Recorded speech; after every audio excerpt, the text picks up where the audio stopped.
pass the time over to Angela. Hi, good morning from Singapore and good evening from Chile. So my background this week changed to Santiago de Chile, a beautiful city, which I hope that soon we can go there, and that you have found many opportunities with your matchmaking meetings that we have been having during the last 2-3 weeks. This is our third webinar, and it's about Chile. So actually, Chile and Singapore have a very good, stand in a very good relation.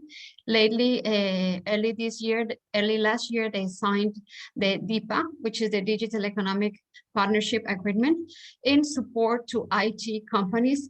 One of the main support that is that if you will be providing a service for a Chile customer, you actually not implied to have your data servers in Chile. And as this agreement was signed between Chile, Singapore, New Zealand, we are looking forward to many other countries in Latin America to join this agreement. And today we have a very good set of speakers. And I would like to thank you, all of them, because it's 11 hours difference. So it's already quite late in Chile, and they will stick with us. And so saying that, I would like to start. And our program is similar to all the other webinars. So we will start by talking about understanding Chile's digital infrastructure. And for this, the team of Digital Policy Law will support us with Servando Vargas and Efren Paez. Servando and Efren, please. The mic is yours. The screen is yours. Well, thanks, Angela.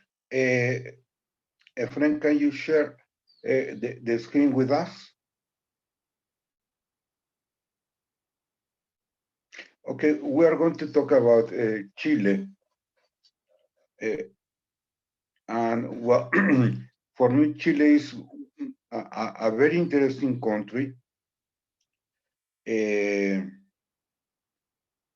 I would say that it is a little bit different from the rest of the Latin American countries. Can we go to the first slide, Efren? Okay. Well, I think that the economy in Chile is a good economy if we compare it to the rest of Latin American countries. They have positive GDP growth, and this has been for many years very small inflation and a positive trade balance. In terms of telecom, Chile has one of the highest mobile penetrations in the whole region. And I think that when something new happens in Latin America, it happens in Chile or maybe in Uruguay. I would say, in our previous conversations, I mentioned that in Colombia, there is still room for growth, and in the same case for Brazil. In Chile, it is a little bit different. There are opportunities, but I think that the main two opportunities are in mobile broadband and in fixed broadband. If we go to the next slide, Efren. Okay, years ago, there used to be two main players. One is Telefónica or Movistar, the Spanish company, and Entel, which is a national company. In year 2006, America Móvil, the Mexican company, entered in the Chilean market, and everything changed. When Entel and Telefónica were alone in the market, they concentrated more or less 70% of the total market. But now with American Móvil, that situation changed. 90% of the total mobile subscribers belong to those three companies. Things changed again, and that was in year 2015 when WOM entered in the market. WOM acquired Nextel Chile, and with a very aggressive pricing strategy as well as an aggressive marketing strategy. What we're going to see it is something that does not happen in all the Latin American countries, but in Chile it happened. Let's go to the next slide. Here we have how WOM has been having success in the Chilean market. In year 2014, Nextel, now WOM, had less than 1% of market share. In year 2015, when WOM entered in the market, this situation changed and WOM acquired 3% of market share. With that aggressive marketing campaign and aggressive pricing strategy, they reached 20% market share in year 2020, in June 2020. It is something really, really amazing. And the main reason is because the mobile market has not been growing a lot.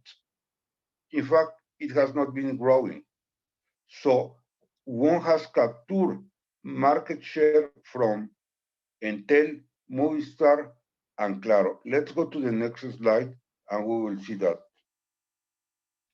In this slide, we can see that WOM has been really having an interesting success. And most of the market share that they have acquired has been coming from Movistar. Movistar used to have 37% market share in year 2015, and it decreased to 25%. Something also happened with Entel, but it was not as huge as what happened with Movistar. So one has been the winner of all that market share, and Claro, in general terms, has maintained its market share. I think that Entel has not really been as affected as Movistar because they have a good brand recognition. And Movistar has been having problems worldwide and in Latin America. Well, in fact, Telefónica is trying to sell most of its assets in the Latin American region, and Chile can be one of those things that they are going to sell. Let's go to the next slide. In the next slide, we can see that the market has not been growing in terms of mobile. In fact, it has been decreasing. Why? The main reason is because the market is saturated. In year 2012, the mobile penetration was 140%, meaning that there were more mobile assets than population. And let's continue with previous slide. What we can see in the graph is that every time in Chile, there are more postpaid users.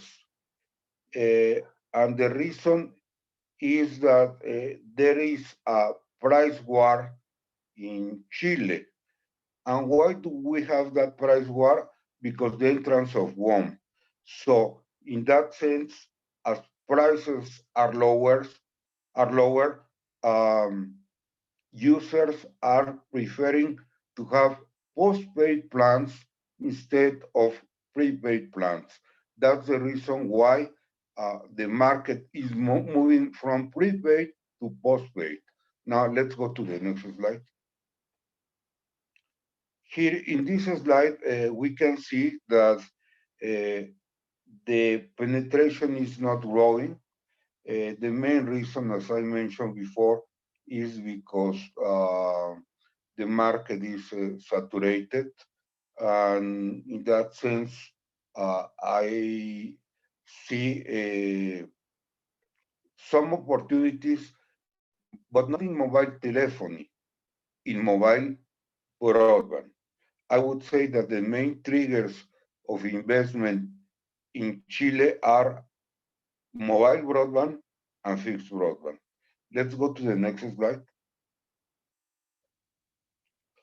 Here we have how the mobile penetration has behaved in the last years, and we can see that the market is oscillating between 120% and 140%.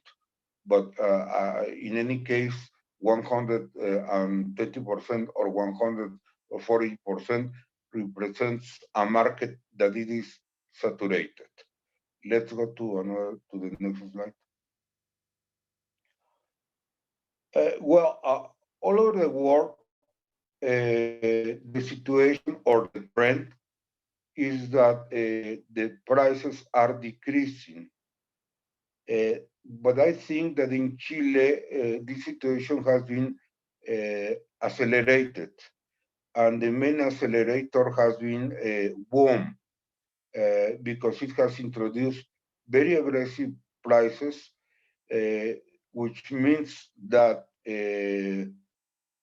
from year 2013 to year 2020, the average revenue per user has reduced in a half, from $15.6 a month to $8.4 a month.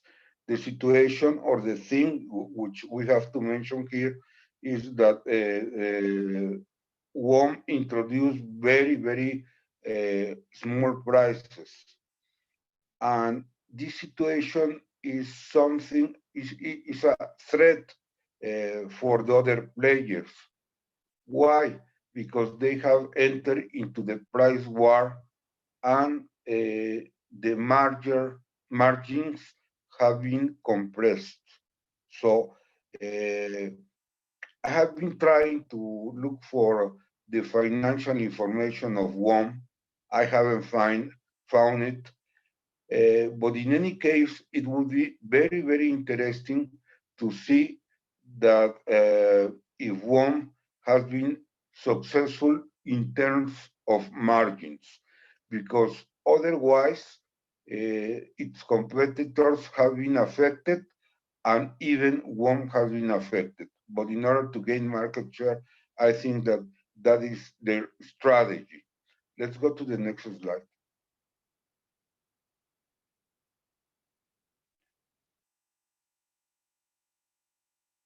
Okay, when we talk about the fixed broadband penetration, what we can see here in the graph is that penetration is in the order of 17.5%. In developed countries, this penetration is from 25 to 30%, meaning that in fixed broadband in Chile, there is still room for growth. And I think that there's, because of the health crisis that we have, fixed broadband is one of the things that are going to help not just the population in Chile, but worldwide. So they are doing some developments in fiber to the homes, and I think that the opportunity is in this kind of technologies. So let's go to the next slide. As we can take a look in this graph, the subscriber growth in terms of fixed broadband, it is around, as an average, 5% in the last 5 years. This means that I would say there is an opportunity here, but I consider that things are going to improve in this domain because every time people need more and more broadband. So let's go to the next slide. Here we have the market share of the different players. We have Movistar, we have VTR, we have Claro. I think that those three companies have around 80% of the total market share. What it is important to mention here is that WOM has decided to enter into the fixed broadband market in the Chilean market. So if they continue with the strategy of introducing very low prices in fixed broadband, the situation of this market share is going to change, and it is going to change the broadband market in the Chilean market. It is something similar that it is going to happen in Colombia, where WOM is starting operations. Okay, now let's go to the next slide, please. Well, what we can see here, it is a graph that I have shown for Colombia or for Brazil.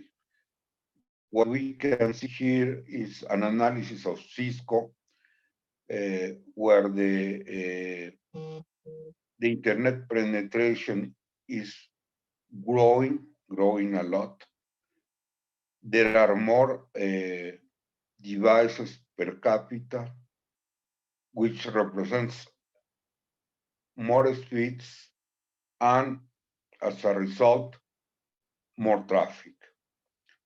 So it is the same case that I mentioned for the Brazilian and the Colombian market. This situation represents that it is required more infrastructure to support this traffic or this scenario. So in that sense, I think that it is required to update the networks in order to support these trends. So in terms of devices or smartphones, tablets, and things like that, a friend is going to talk a little bit more about what it is happening in Chile. A friend. Thank you, Servando. Now, well, as he announced, well, I'm going to give you a brief presentation about well, how's the market penetration in terms of devices. Well, now, as Servando has said, the 4G introduction in the Chilean market has been a driver for the adoption of new services or new devices. So we can see here from the numbers from the GSMA that the smartphone adoption it's in about 67% at 2019, and it might be go to 81% to 2025. The main driver are going to be, well, as always, the new technology networks like 4G and well, soon enough 5G, which we have a spectrum auction this year for the 26 gigahertz band, which is a similar band that it's being used in the United States. Already the smartphone adoption is one of the highest in the Latin American market, just behind Brazil, which has above 80% of penetration. But instead, Chile has the one of the highest penetration above Mexico, Argentina, or Colombia. Well, the last estimation from the Subsecretaría de Telecomunicaciones is that over 18 million smartphones are active in the Chilean market. They are the main device for internet access well, for mobile internet in the market. Mainly, again, drivers are 3G and 4G for now. About 95% of mobile users that say they use the internet on their devices are accessing through a smartphone. And in terms of the market share by the manufacturers, we have that Samsung and Huawei were the leaders of the market up to February 2020. Well, we are maybe hoping that we're expecting that maybe these numbers might change, especially since well, Huawei has been some issues with their offer. Now, the smartphone access are the primary device for internet access. According to an inquiry that the Subtel made in 2017, the last public information available is that 95% of all the users, of all the internet users, they say that the main device for internet access was smartphones. Then came mobile PCs like laptops, and then smart TVs meant for content or something like that, and the PC like the desktops. So there's still room for growth in this area. Since some of the Chilean users also said that, well, some of the users that didn't use the internet said that they didn't use the internet because they found it maybe too expensive, or they didn't find the content or the benefits that they need at the moment. So maybe with some new offerings, new services, new prices, we could find that this population might find interest on accessing the internet. Now, of the digital services, since we have a high penetration of smartphones, we also have a high penetration of services like social media, for example. It is estimated that 79% of the population are social media users, obviously mainly through they are accessing through their smartphone, which is about 50 million people are using these kind of services. Now, according to the last inquiry from the Subtel, we have that some of the most known apps about, well, among the Chilean population are WhatsApp, Netflix, and Spotify. We see that, well, this leads us to assume that maybe their main uses are communication and entertainment. And well, now I'm returning the screen to Servando Vargas, which is going to give us a brief conclusion. Okay, well, you know, what happens in Chile, it is happening in, I would say, in most in the Latin American countries. There is more traffic, there are more applications, more smartphone adoptions, and those devices, those situations represents that it is required more infrastructure and therefore more investment.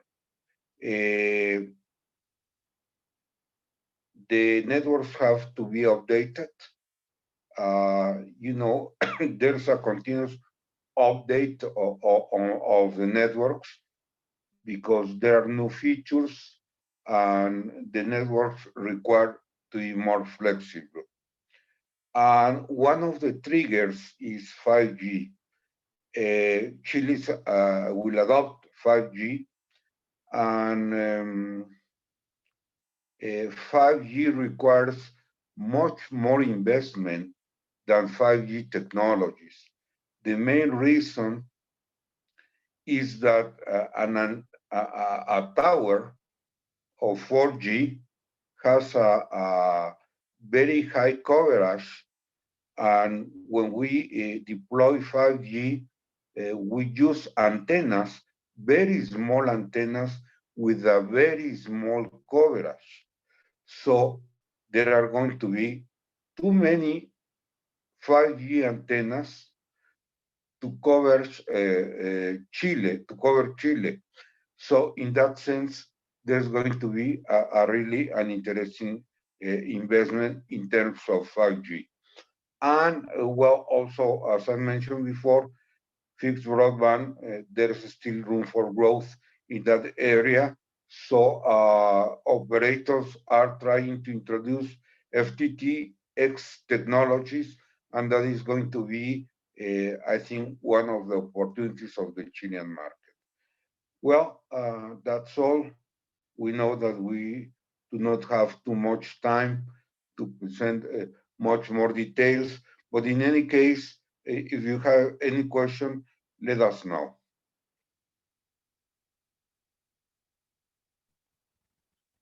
Servando, friend, thank you very much for Thank your you. presentation. And if the participants have any question about Chile's digital infrastructure, please drop them a note to Servando and a friend. And we will come to our next session of this webinar, which is about understanding Chile's tech ecosystem. And I would like to invite Francisco Guzman, who is partner at the Carey law firm, who will tell us more about this. Thank you very much. Francisco, the screen is yours.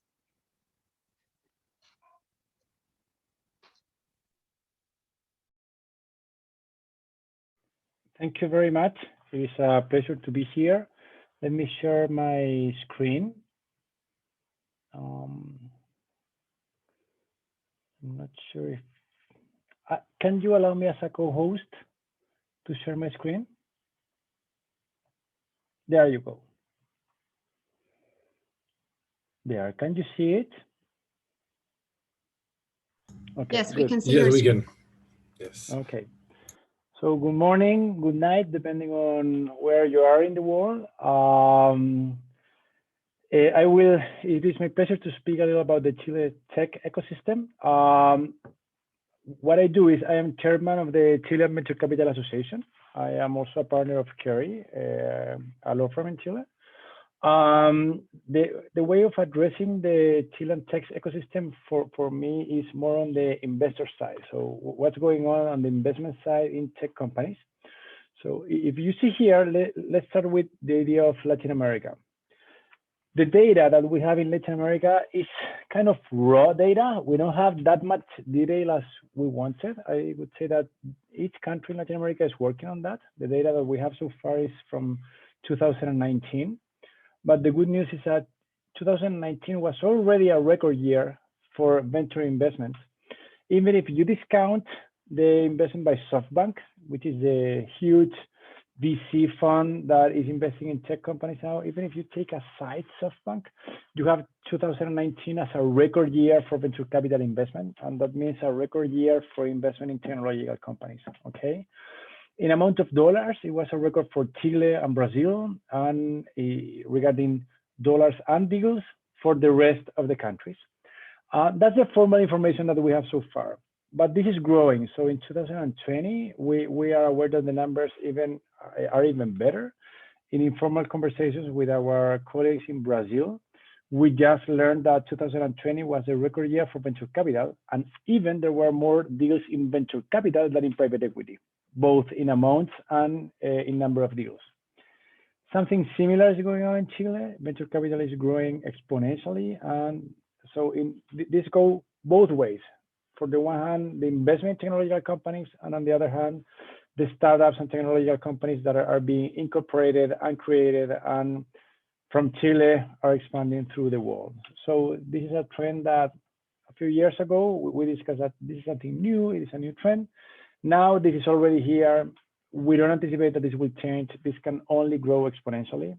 And now the pandemic situation with the COVID only reinforces that tech companies are key. And also on the side of the investors, the investment in technological companies is something that was like a sort of more of a risky or real alternative investment before, as opposed to stock market and real estate or other more traditional investments. Now that changed here in Latin America and particularly in Chile as well. Why Chile? Why Chile is relevant? Well, first of all, we have tax benefit for foreign investors. I will not cover that now because I will need a separate presentation, and also there will be expert tax advisors that will speak later. But there are special tax benefits for foreigners.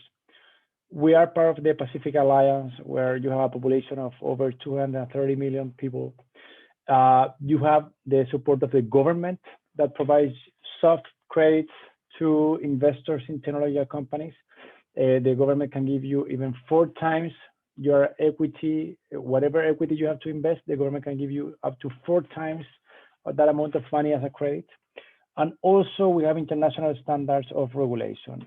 The regulation in Chile is very strong, well adapted, and the institutions work fairly well. And if we compare with our neighbors, we dare to say that we're a fairly stable country. We have our up and downs, and we are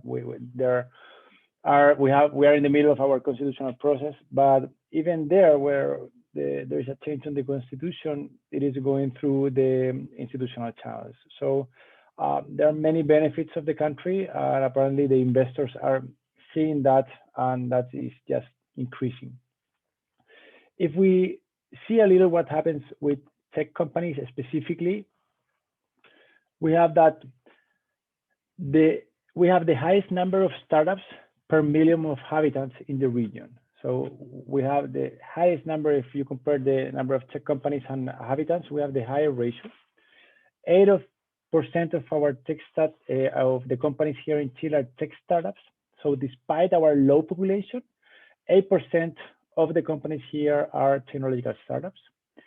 We might say that the value of the startups as compared to the whole region is low. It represents at 2%, but we're still developing, and we're catching up with the leaders of the region, principally in Mexico and Brazil.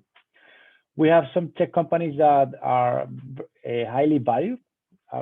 One of the companies that has the highest valuation in Chile is Crystal Lagoons. It's a company in the industry of property tech. And there are others here. You can see we have Denda, Sentinel, Arara, and ArcDaily are different platforms, technological platforms, with a valuation from $100 million to over $1 billion. So the tech companies in Chile are basically growing, and this is a trend that it remains. How did we get here? The government support has been really, really important. We have Corfo. It's a governmental institution for the development. It's fairly traditional. It's been there since 1939. And its mission is to foster innovation and entrepreneurship. And what Corfo does is provide funds to invest in tech companies or to invest in venture capital. How Corfo does this? Well, there are 2 main ways. One way is that Corfo provides grants to entrepreneurs or incubators. So they give the money to the entrepreneurs. And the other way is that Corfo provides credits for investment funds. So if you see the figure here, you have Corfo, which represents the government. You have an investment fund here, the LPs, and the GP, the management. And Corfo provides a line of credit to the investment fund to invest in startups. Corfo has committed over 800 million to private investment funds. From this money, 90% approximately has been invested into Chilean companies. And the main target of these funds are tech companies in commerce or mining, but basically technological companies addressing different sectors. If you see the chart here, it shows how this Corfo line of credits work. I can provide you with this presentation later on if you want, because there might be a lot of information here. But the key takeaway here is that depending on the stage of the investment, Corfo provides a higher ratio of the money that you have to invest. Corfo provides a higher ratio as a loan to invest. So if you go to the FET program, this is a program to invest in early startups. Corfo provides an amount of credits between $4 million and $12 million in a ratio of 3:1. So let's say if you raise $4 million as equity in an investment fund, Corfo might give you up to $12 million as a credit for that fund. So the amount that you have to invest are your $4 million plus the $12 million that Corfo lends you, and you have an investment fund of $16 million to invest. Corfo gives these loans on a very low interest rate, and they are only paid at the very end of the life of the fund. So it's pretty convenient. The GPs that make the math and calculate the return of these funds really say that there is a huge difference if you have this money to invest, because if you do well, you pay Corfo the money that they lent you. But if you do bad, basically you still owe the money, of course, but you are not personally liable. It is only a debt of the fund. And at the end, Corfo doesn't participate on the upside. And if you do well, you have all the upside for you, and you just have to pay the credit. The other programs that we have here, the FT program and FC, are similar programs. The only difference is that Corfo provides a higher amount of money, but a lesser ratio. So for instance, in the FC program, which is to invest in companies that are more developed or they have sales that are under $24 million, Corfo can lend up to $22 million in a ratio of 1:1. So basically you have a fund of $22 million as equity, and Corfo will lend you $22 million as a line of credit, and you have $44 million to invest. Also, if you fulfill the regulation of these funds, that leverage can go even higher. In the FET program, the leverage might get up to 3.9 times your equity, and in the FC program, the ratio of debt to equity is up to 1.5. That's regarding Corfo, and I would say that Corfo has provided a lot of resources to investors and to startups, and that's one of the reasons why in Chile tech companies are such a boom and are doing well. Another effort from the government that has been very well received is the Startup Chile program. The Startup Chile program is basically a business accelerator created by the government, where all the entrepreneurs from the world are invited to come to Chile, and the government will give them different amount of funds depending on what you're doing, but to develop your startup in Chile. So you can come to Chile, the government will finance what you're doing and your development, and this program has been really, really successful because it has attracted a lot of talent from abroad. Another reason why Chile is attractive to develop a tech company is because of the double taxation treaties that we have. We have double taxation treaties with all the countries in blue here. And what this means is that if you develop a company from Chile, you can go to different parts of the world, and with the double taxation treaties, you avoid being taxed double in different countries. So to structure your investment, or if you start from Chile to abroad, you have many ways to do it, being efficient from a tax standpoint, which it turns out to be key.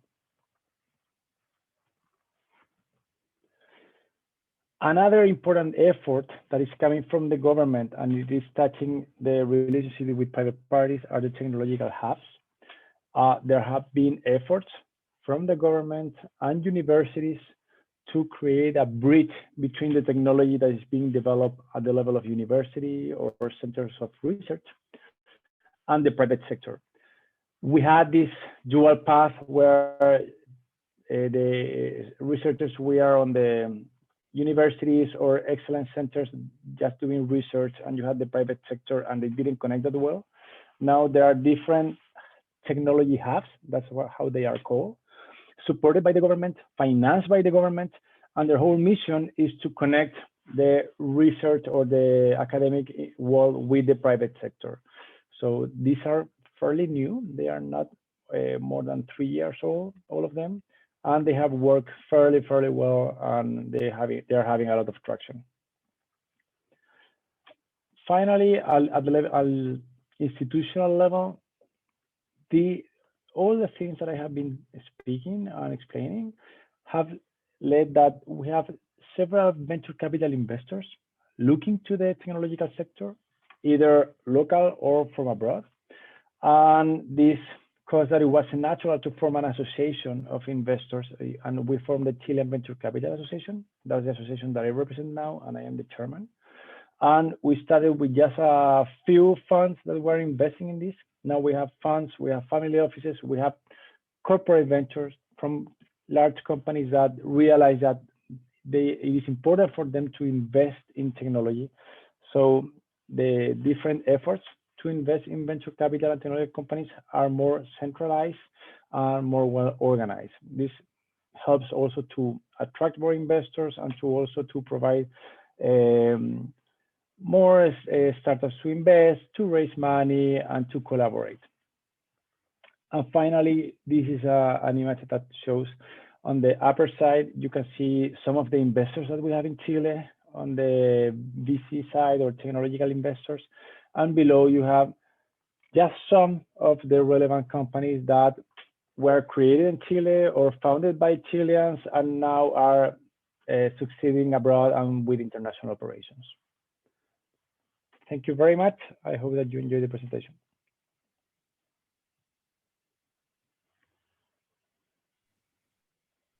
Francisco, thank you very much for the overview.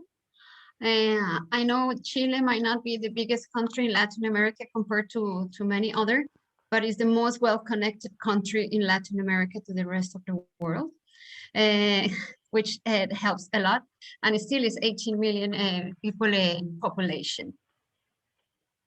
And just to actually testimony of how good Chile is for landing international companies in the tech sector, we would like to hear this inspiring success story of Evalu Survey. So Sumit Sangar, he is the global head on strategy and corporate development. And this is a foreign company that has set up in Chile very successfully, and he will tell us how it has been the journey in Chile. Sumit, the screen and the mic is yours. Thank you so much, Angela. Can everyone see me and hear me? Can you see my screen? Yes, we can. So very quickly, my name is Sumit Sangar. I've been in Chile for over 13 years and with Evaluser for over 17. And I wanted to thank everyone here for having me on the session.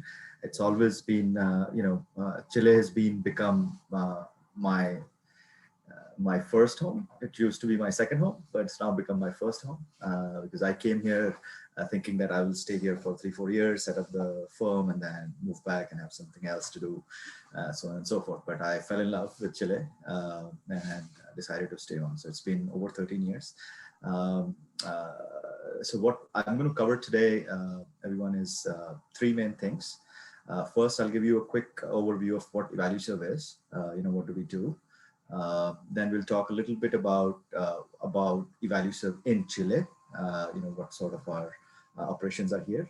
And lastly, I would talk about my experience or Evaluserve's experience in terms of 2 things. One, how have we transformed over the last 15 years or so in Chile? What is our experience? Why we chose Chile in the first place? And also, how our interactions with the market has been here. So look forward to spending the next 15-20 minutes with you. And if you have any questions at any point in time, please feel free to ask. And then I will also circulate my email address. If you have any follow-ups, I can take them at a later stage. So here we go. So what is Evaluserve, right? So Evaluserve is a professional services firm. What we do is work with all major firms across the world in 3 main areas: research, analytics, and data management. Our journey over the last 20 years has been quite substantial in the sense that we started primarily working with the investment banks, mostly on the research side, and eventually moved on to expand our services just from financial services to corporates. And basically at this point we are covering almost all of the top 10 investment banks, Fortune 500 companies, most of the pharma companies, most of the strategy consulting companies, and most of the oil majors and so on and so forth.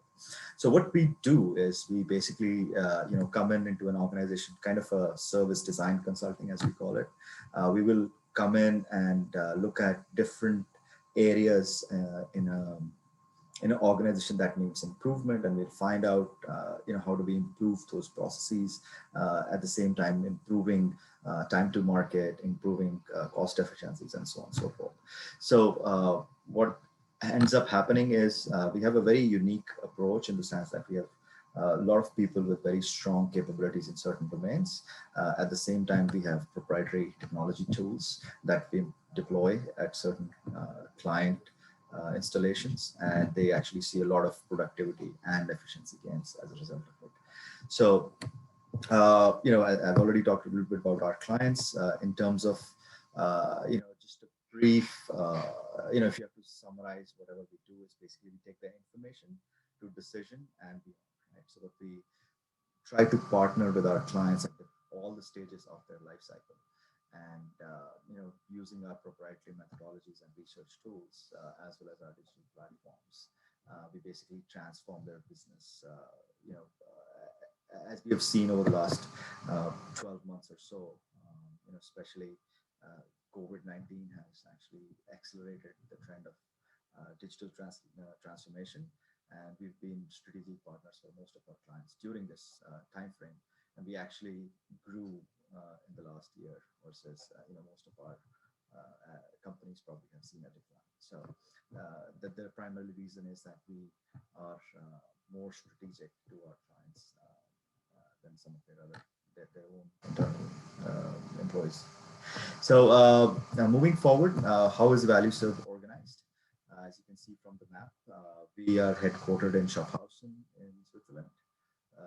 We have 5 main operating centers. That's where most of our staff sits. We have over 4,100 employees.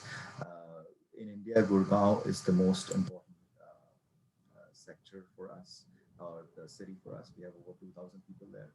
We have an office location in Shanghai, in a very nice location, about 300 people there.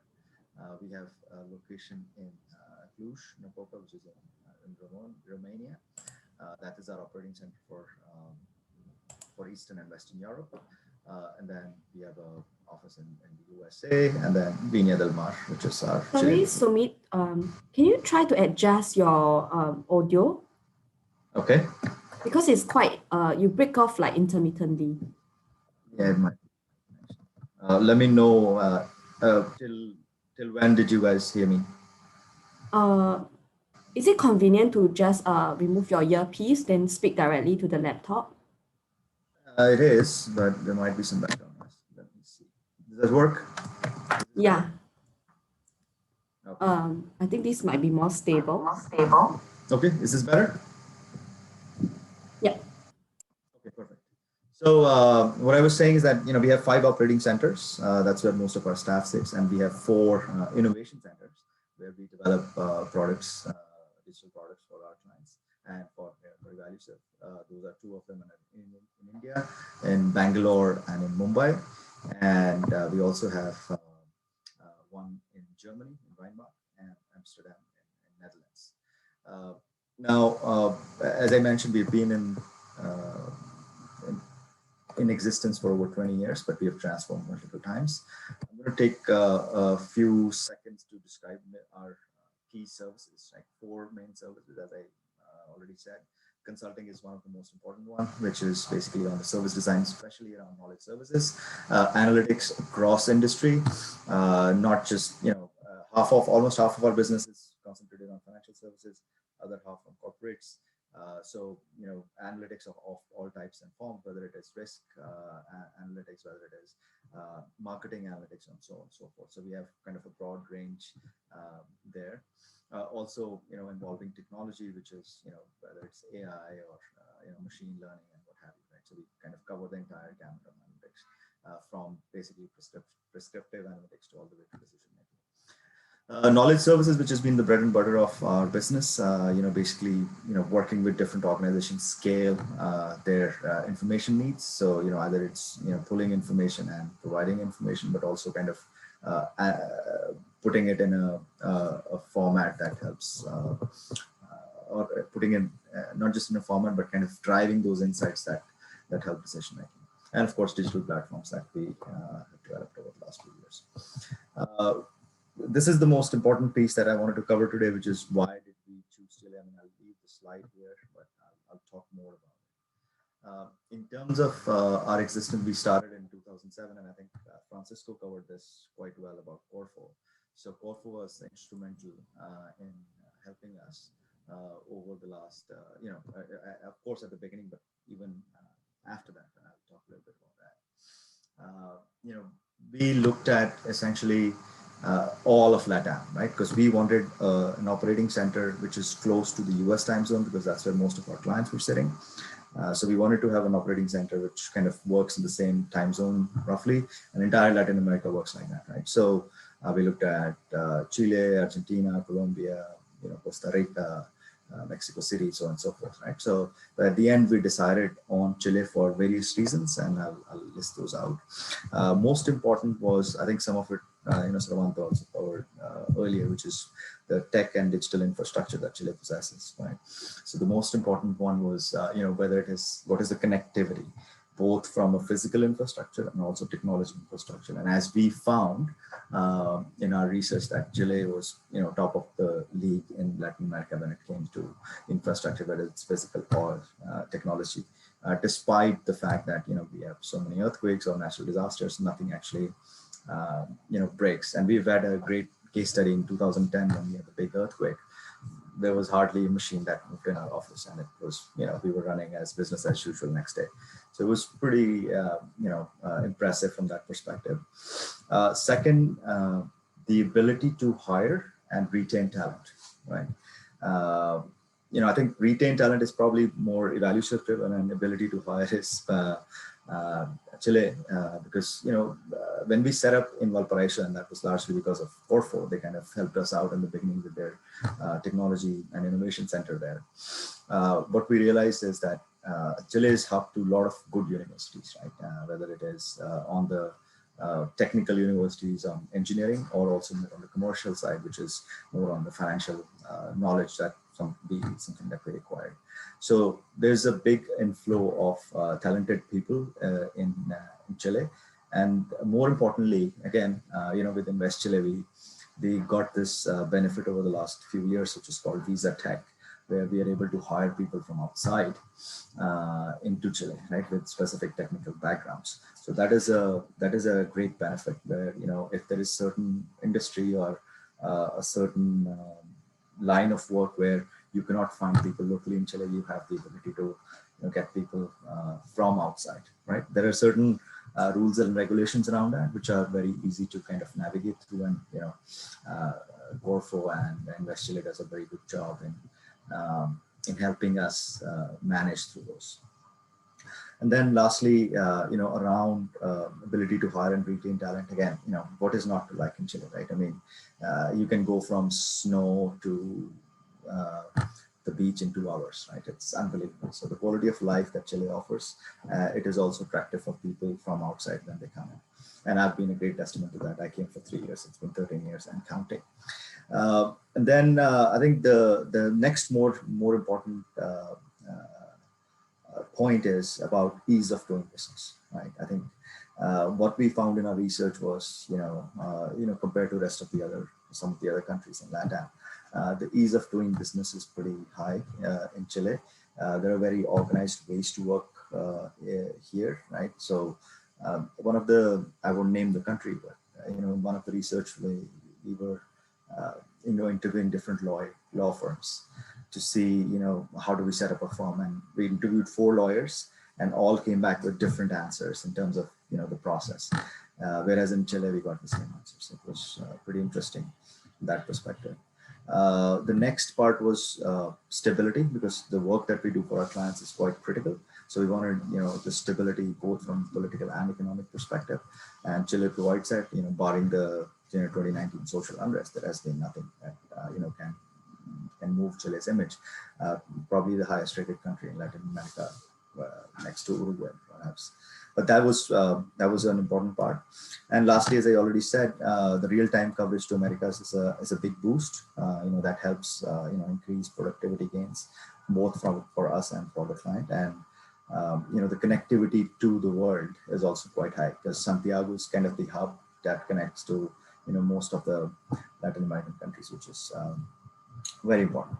So how has our journey been over the last 15 years in Chile?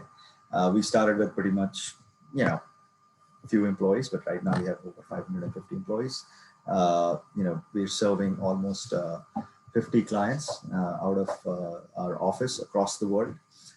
Earlier view was that we were going to use the center as an operation center that supports our operations globally in the US and Europe. But right now we've started developing a presence in Latin America. We already have certain clients which are in Chile. We also have clients in Mexico and Colombia and Brazil and so on and so forth. So our client base is also improving. And one of the benefits of Chile is that given the work culture and the quality of output that people receive from here, there is a high preference of working with companies in Chile versus any other location. So that has been pretty interesting for us.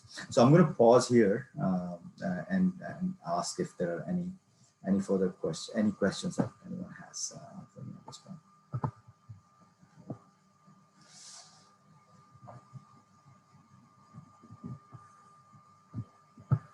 Okay, if there's any questions, you can put it in the chat, or you can turn on your cameras and unmute yourself. Sumit, I think it was very interesting, and thank you very much. Is there any more you want to add? No, no, I think I'm done. I just wanted to make sure I cover the most relevant points. So I think I've done that, but I'm happy to take questions offline. I'll leave my email address here. So if anyone wants to reach out to me, I'm happy to have that conversation.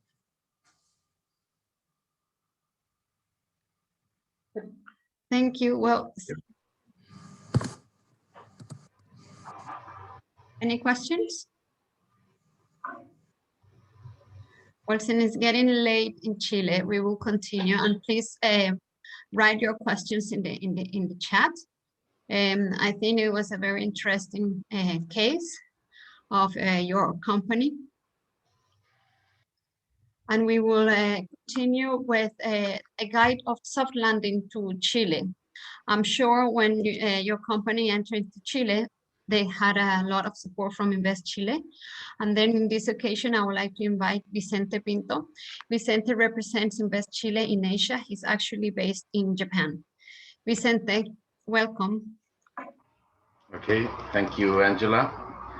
And thank you for all the other participants and the speakers. They have done my job, which is promoting investment into Chile.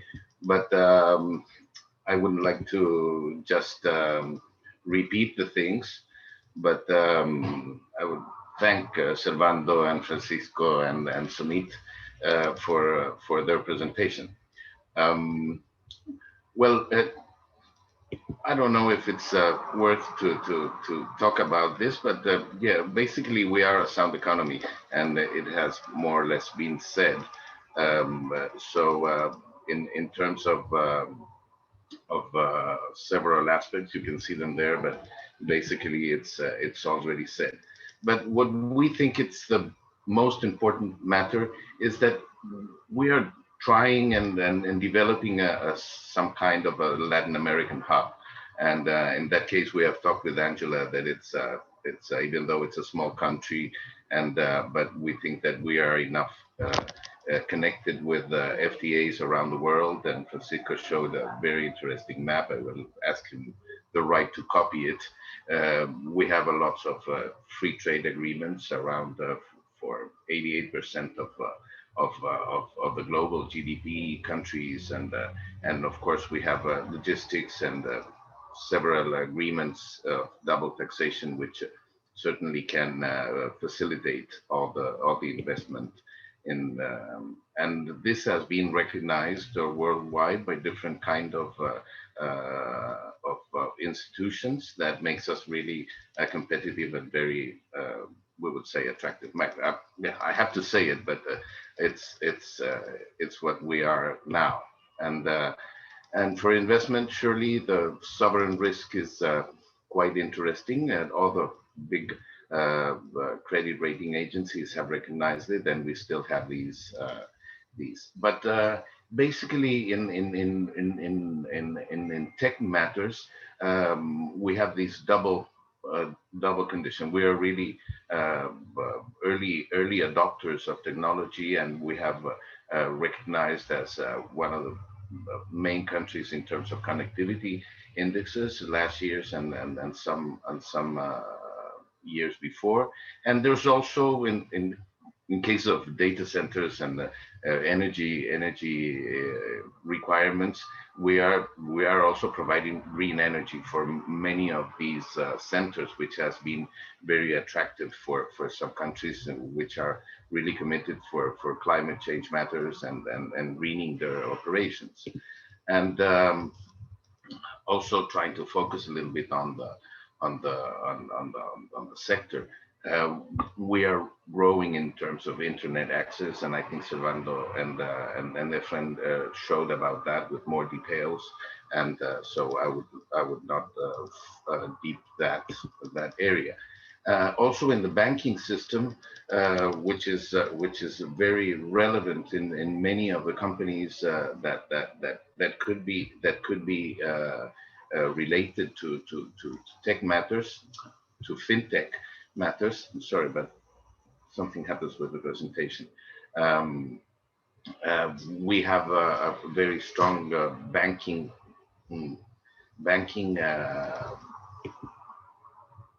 Sorry, there's something happening here. Let me unblock it and go again with it. And the banking strengthening is comparable to the advanced economies in the world. And as a digital hub, the new digital gate, which is being opened through the submarine Pacific cable, Asia to South America, as just probably will be called. It will have this first step in Australia, and from Australia will be connected to the rest of Asia.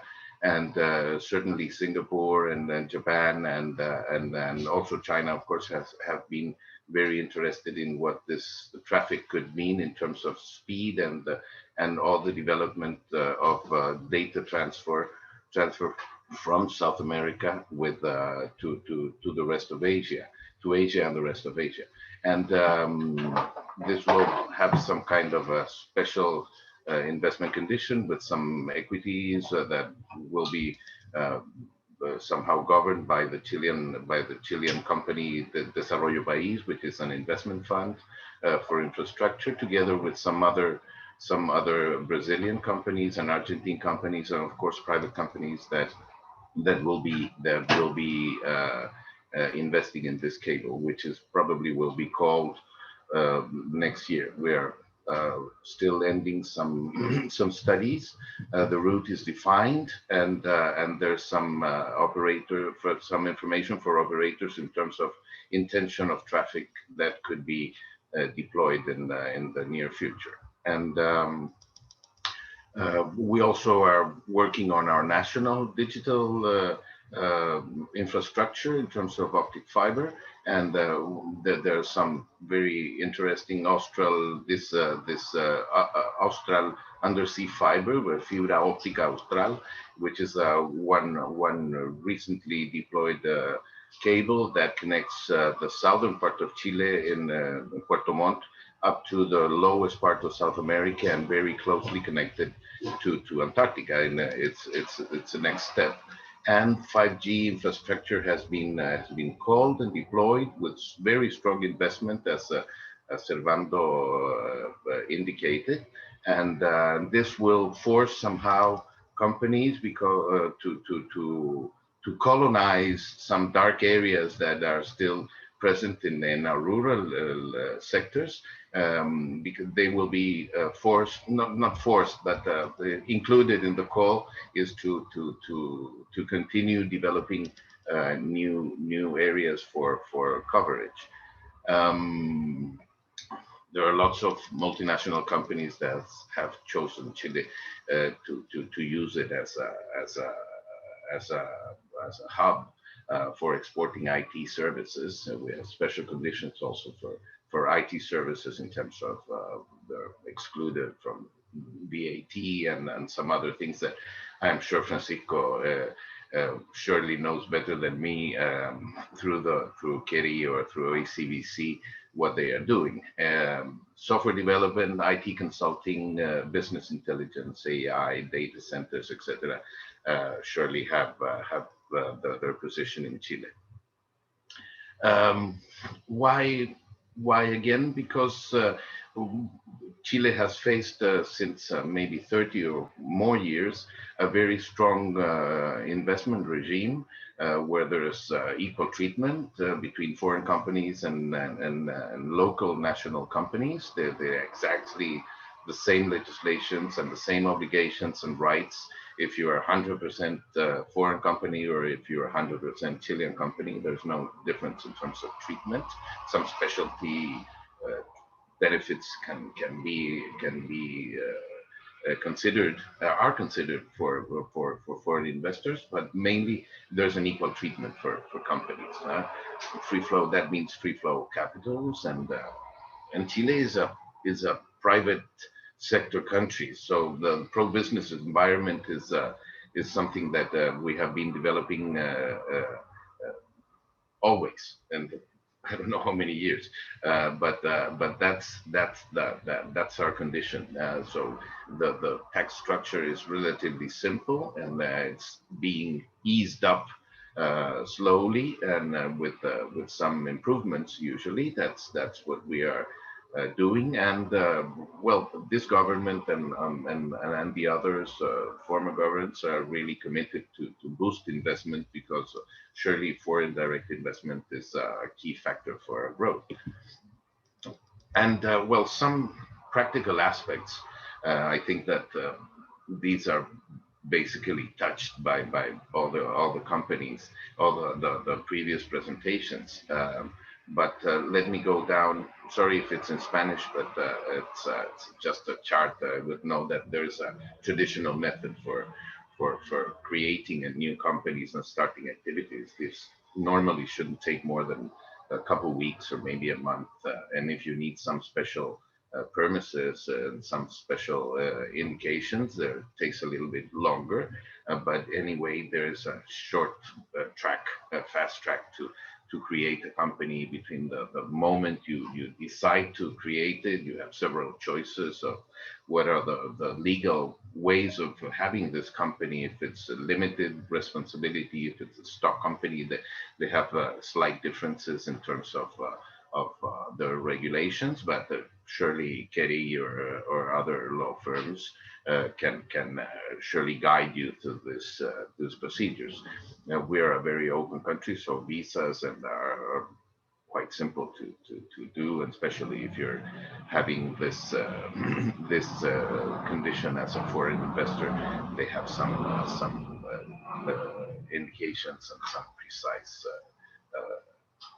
matters to be considered, and the best way to do it is through a law firm. Of course, we can support and help in many matters, but finally you have to have a law firm to do this. There's another which called Company in One Day, which is an internet a web online format for submission, and then you really can do it, but normally you have to request some consultancy through a law firm to have a deeper integration.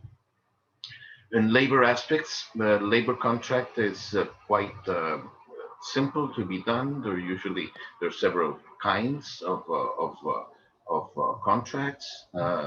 In terms of nationality of workers, normally it's 25 or 85. There are some exceptions, and for in between foreign workers and national workers, salaries, minimum salary are set there, but surely in the sector, there are other salaries considered, and this is just a reference for a minimum salary first workers. Annual holidays, 15 working days that are normally paid, and social security and healthcare systems, even though there could be some slight changes. It's basically are done well with contributions from workers and or companies, depending on what kind of items are considered. Regarding financial and banking systems, we said that there's banking strength in this is quite high, and so I would say it's a quite sophisticated system that has been revised and checked and improved continuously in order to have many or almost all of the normal operations. You can do it. You can do them online, and generally speaking, it's quite wide and easy to work in terms of banking matters, in terms of accountings, in terms of deposits and funds and whatever are general activities in banking matters. I don't think that it's necessary to deepen in this. In any case, any doubts, we can continue touching them by mail or through Angela or whoever. Francisco talked about the VC special conditions, and but in terms of investment support programs, I would say that, well, double taxation agreements are very, very relevant, and it's quite widespread, and they're very specific according to each country, and it's revised. But basically, the avoidance of double taxation and credit consideration in those during taxation matters are considered widely and well spread. And value-added tax exemptions, there's some exemptions that are considered for imported capital goods and projects over $5 million, and there's other consideration for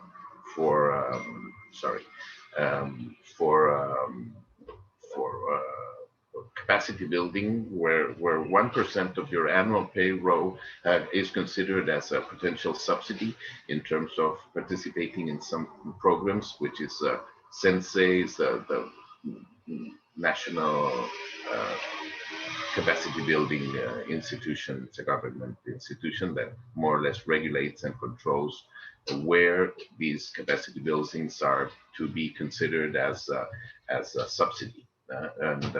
Visa Tech is a kind of a special visa, which is more or less considered through our Invest Chile, and where some special technicians or very high quality or very specific services are required in a very fast way. There's a issuance of a special visa, even through this COVID considerations. We had some cases where some very specific technicians had to move to Chile and to access for these special services.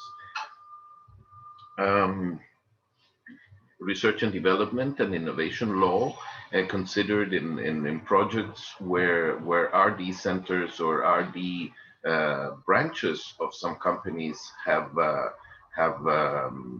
this function of research and development. Well, part of that investment is considered as a direct credit.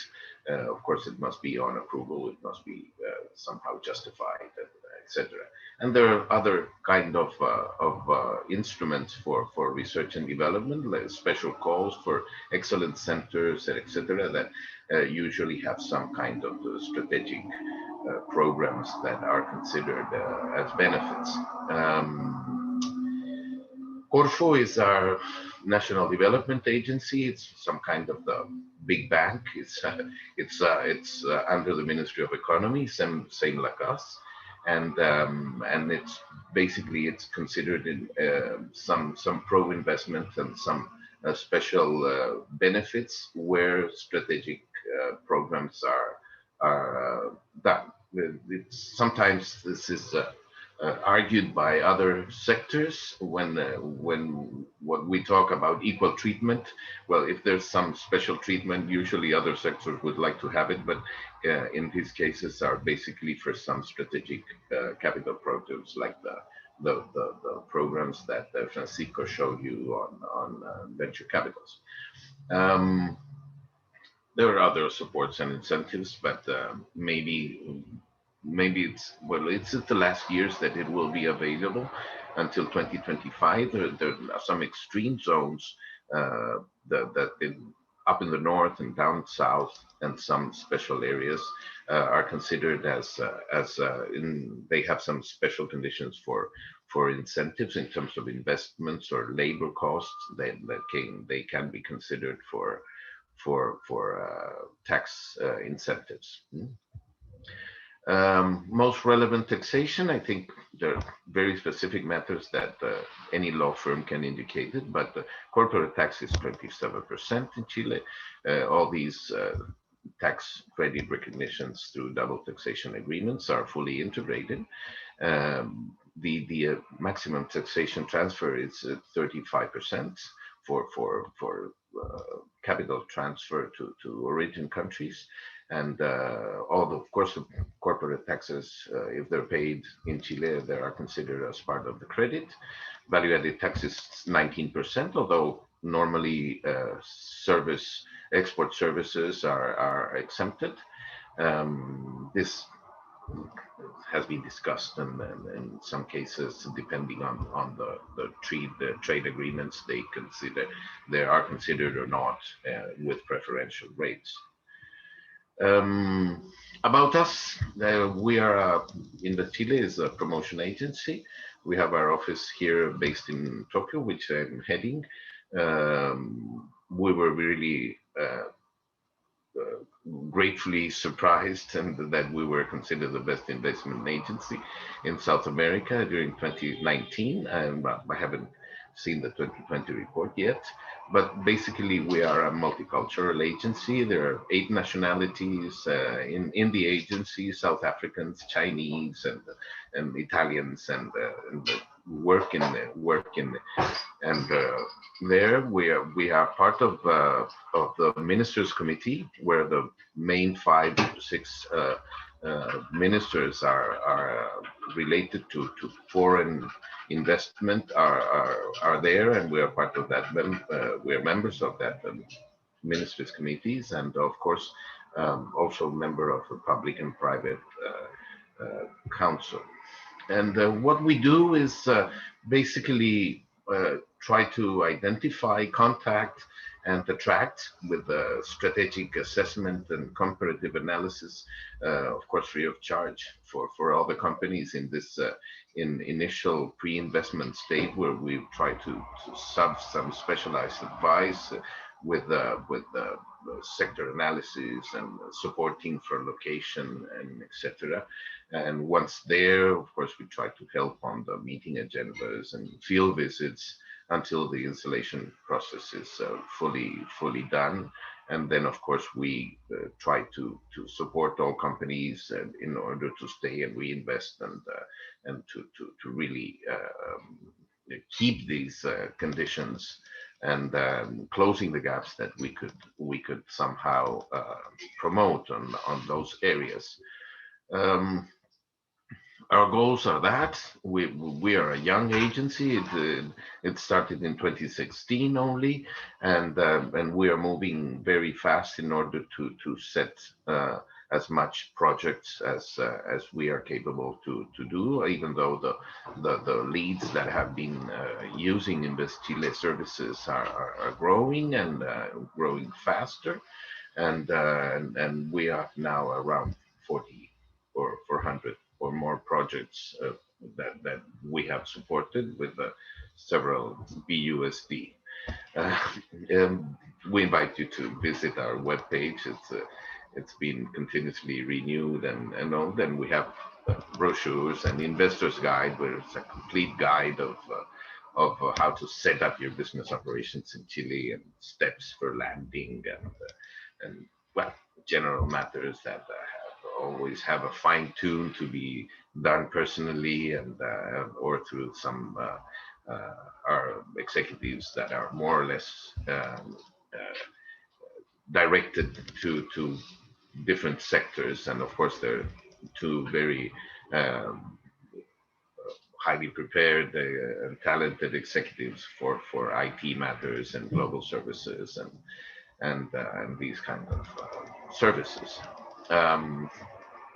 We have portfolios in different, these are national, usually public calls for infrastructure, mining, tourism, and that's only an example, but there's also in energy and IT services and all this global relation through like the submarine cable and these other, why these are national projects. And we also manage, even though we don't promote directly private projects from Chile, and we have the information as per demand where and could foreign investors dedicate or focus their incentives. And these maps are quite attractive. There are projects in these different areas that you can just click and understand what they are about. And as I told you, basically these are natural resources and energy and infrastructure and these kind of projects. Well, that's the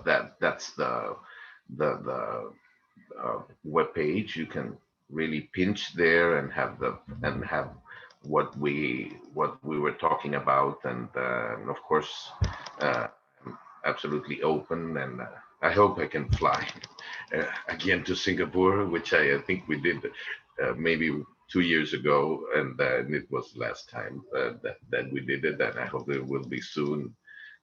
Probably our ministers and public authorities will visit soon Singapore, so we will be pleased to meet you there and have a close talk about your the other part. What are your ideas and what are you looking for? And that's what we try to somehow tailor-made support. So that would be my presentation. Thank you very much, Vicente. Is there any questions? Well, if we don't have any questions, I will take up on your offer of tailor-made suggestions. And you know, I always ask a lot. So we have now here 24 companies in the tech sector of Singapore. I would say almost all of them are not startup. They are very scale-up companies with a proven track record of products and in the Asia region, US, Europe, etc. And now they're looking Latin America. As all the presenters have shown, Chile is a very good place for soft landing and look markets in the rest of Latin America.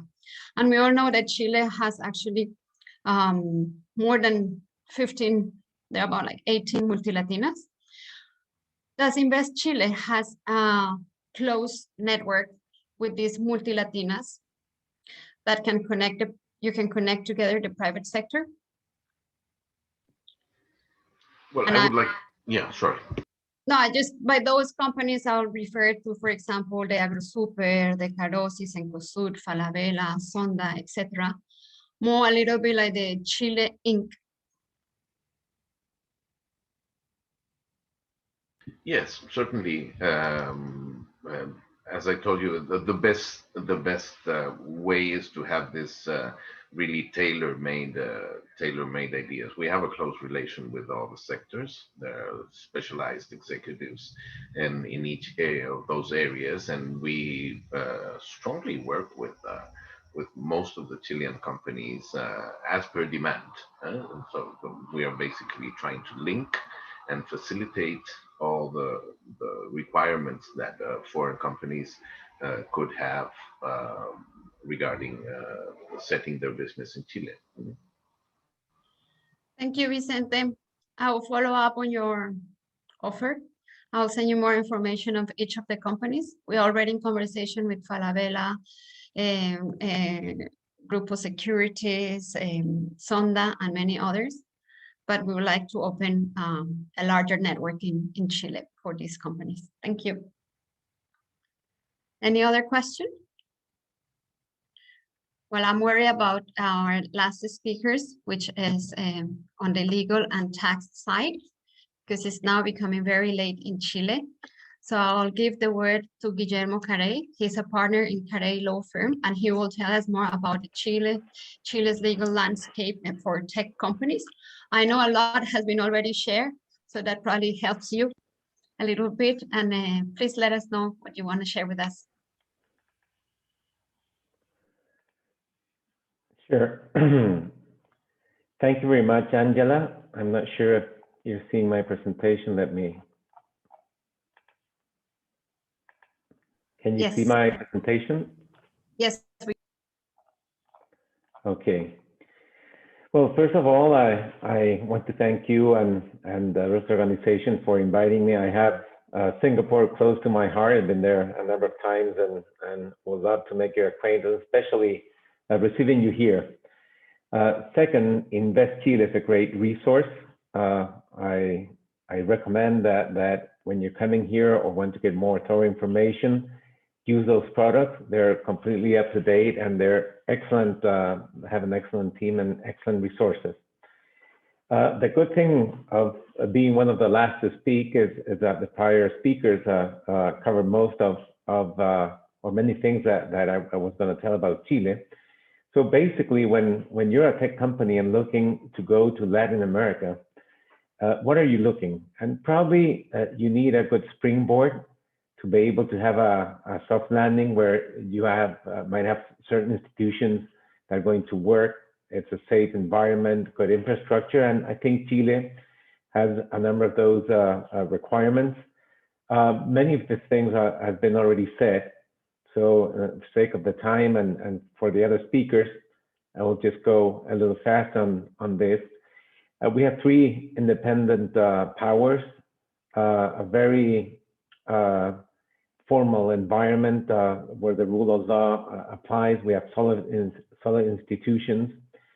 We have an autonomous central bank, which is very important and is not being permeated by political movements. We are a very organized country in terms of fiscal rules. And I think that's important because it gives us a lot of stability in our economy. And of course, you'll have this presentation, but I don't want to overlap with what you've already heard. We have a foreign exchange rate policy with no capital controls. You will not hear the words corralito or certain suspensions of trading or access to the formal market. I think that really helps when you want to repatriate money from your investments in the region. And we are an open economy, as Vicente and other speakers were saying. We have 26 trade agreements with over 65 countries, and we have a free trade agreement with Singapore, so which makes not only good on the tariff side, but we have a number of cooperation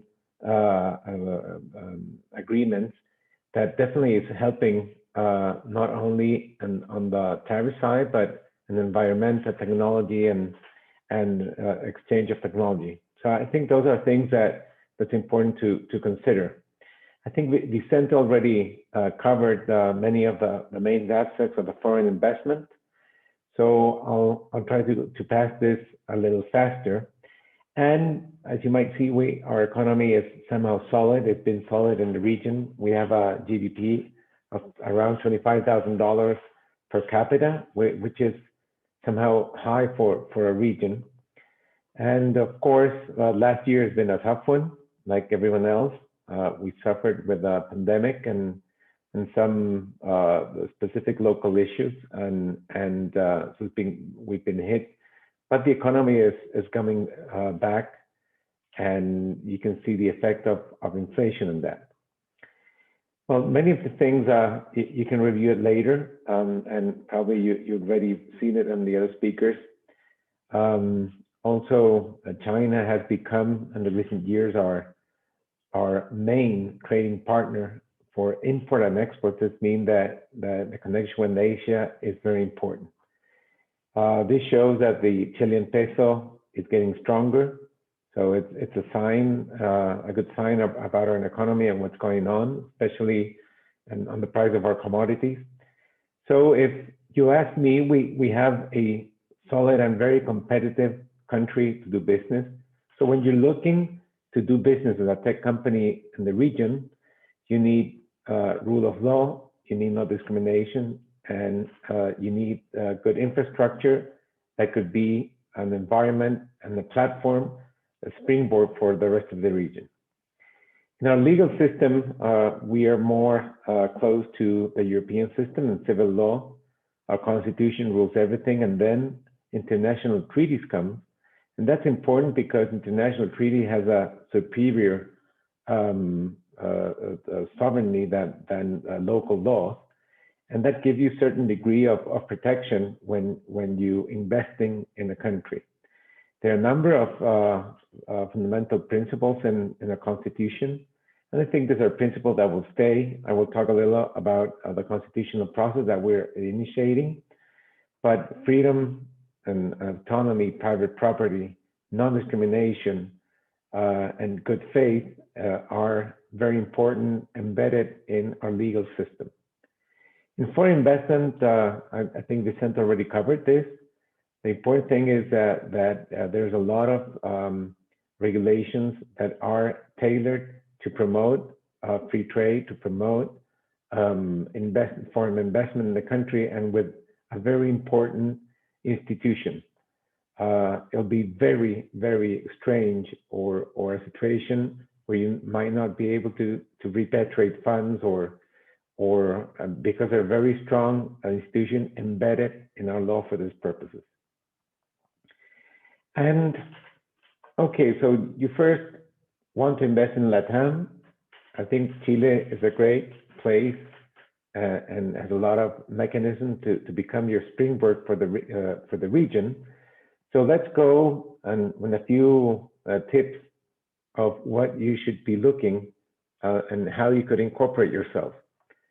You can always choose to incorporate a company in Chile as a subsidiary. There are different types of corporations. We have limited liability partnerships that are somehow very restrictive, but have some advantages on the way you can manage those. Limited liability companies are more used for personal investment purposes, and I would not think that are the best vehicle to invest in the country. Then we have stock corporations, and this have a lot of flexibility as well, but they have a lot of requirements on corporate governance. They need a board.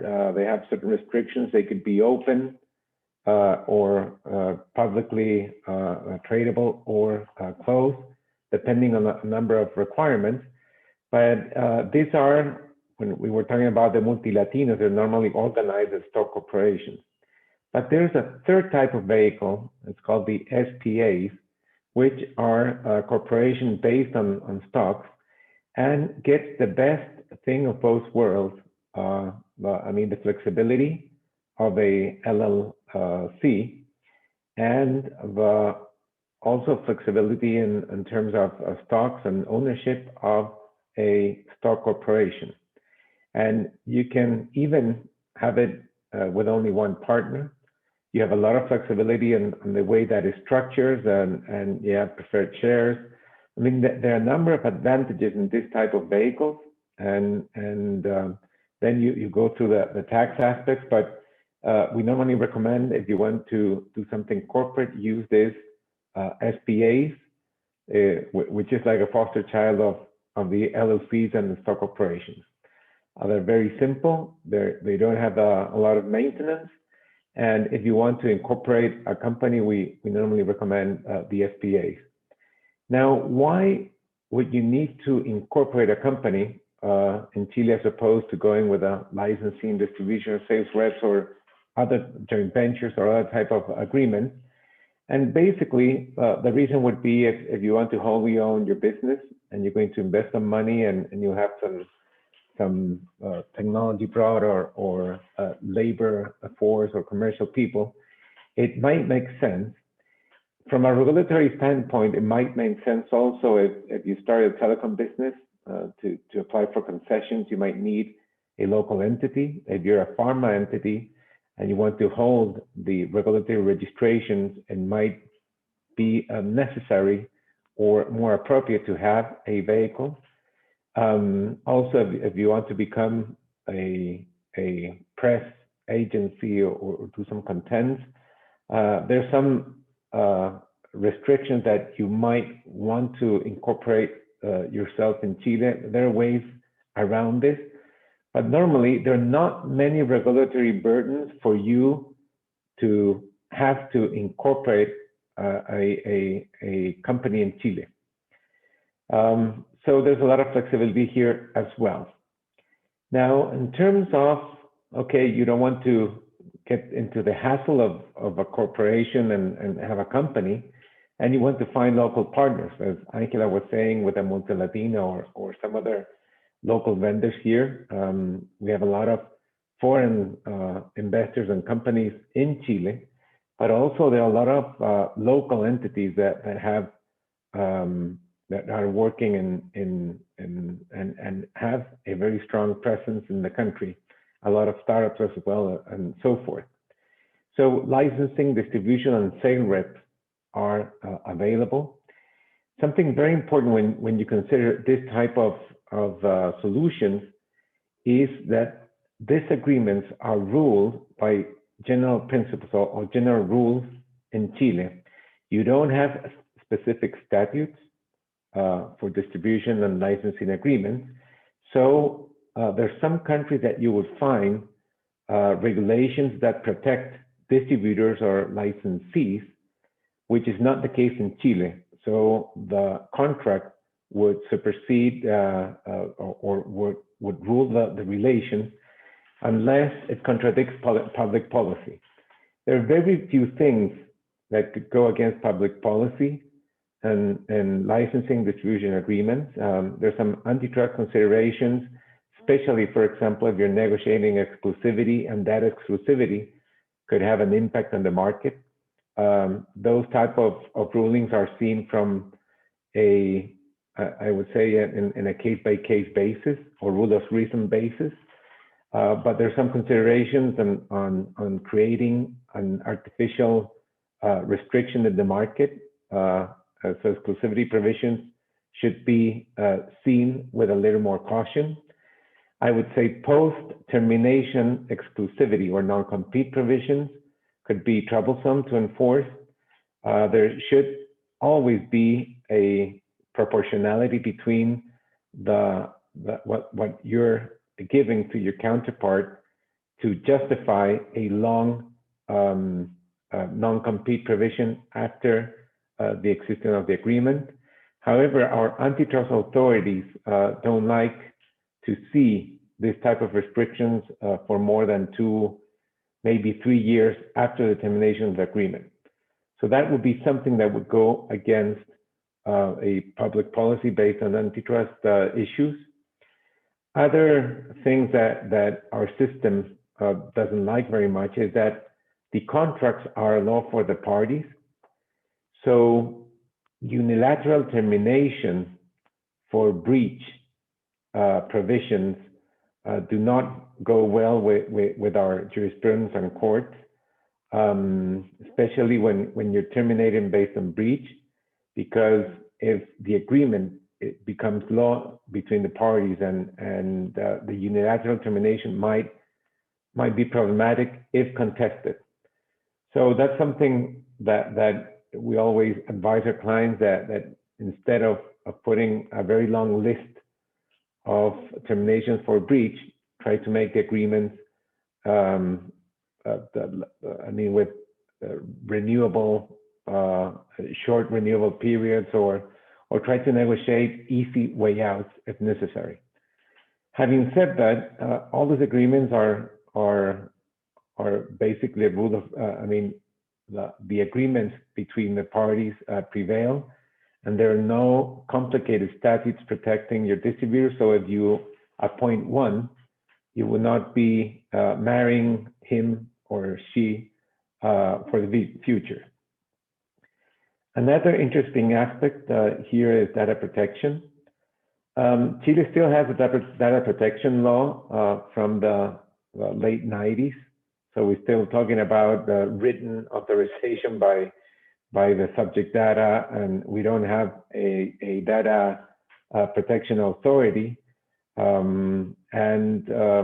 Basically, we're way back in terms of modernizing our data protection law. However, based on the international treaties that we have executed and the pressure, especially from the European Union, on that if Chilean companies are processing data of EU data subjects, we need to abide by those codes. So there is in the Congress a bill that it's basically going to update our data protection law pretty much to the same European standards and the GDPR. So that's something very important, because when you think of Chile and possibly the rest of the country, this is, in terms of data protection, are following the European lead. And so you'll have to invest and think a lot about data protection to be able to create and capture all the value of the subject's data that today is becoming so important. Other aspect I think is relevant is IP.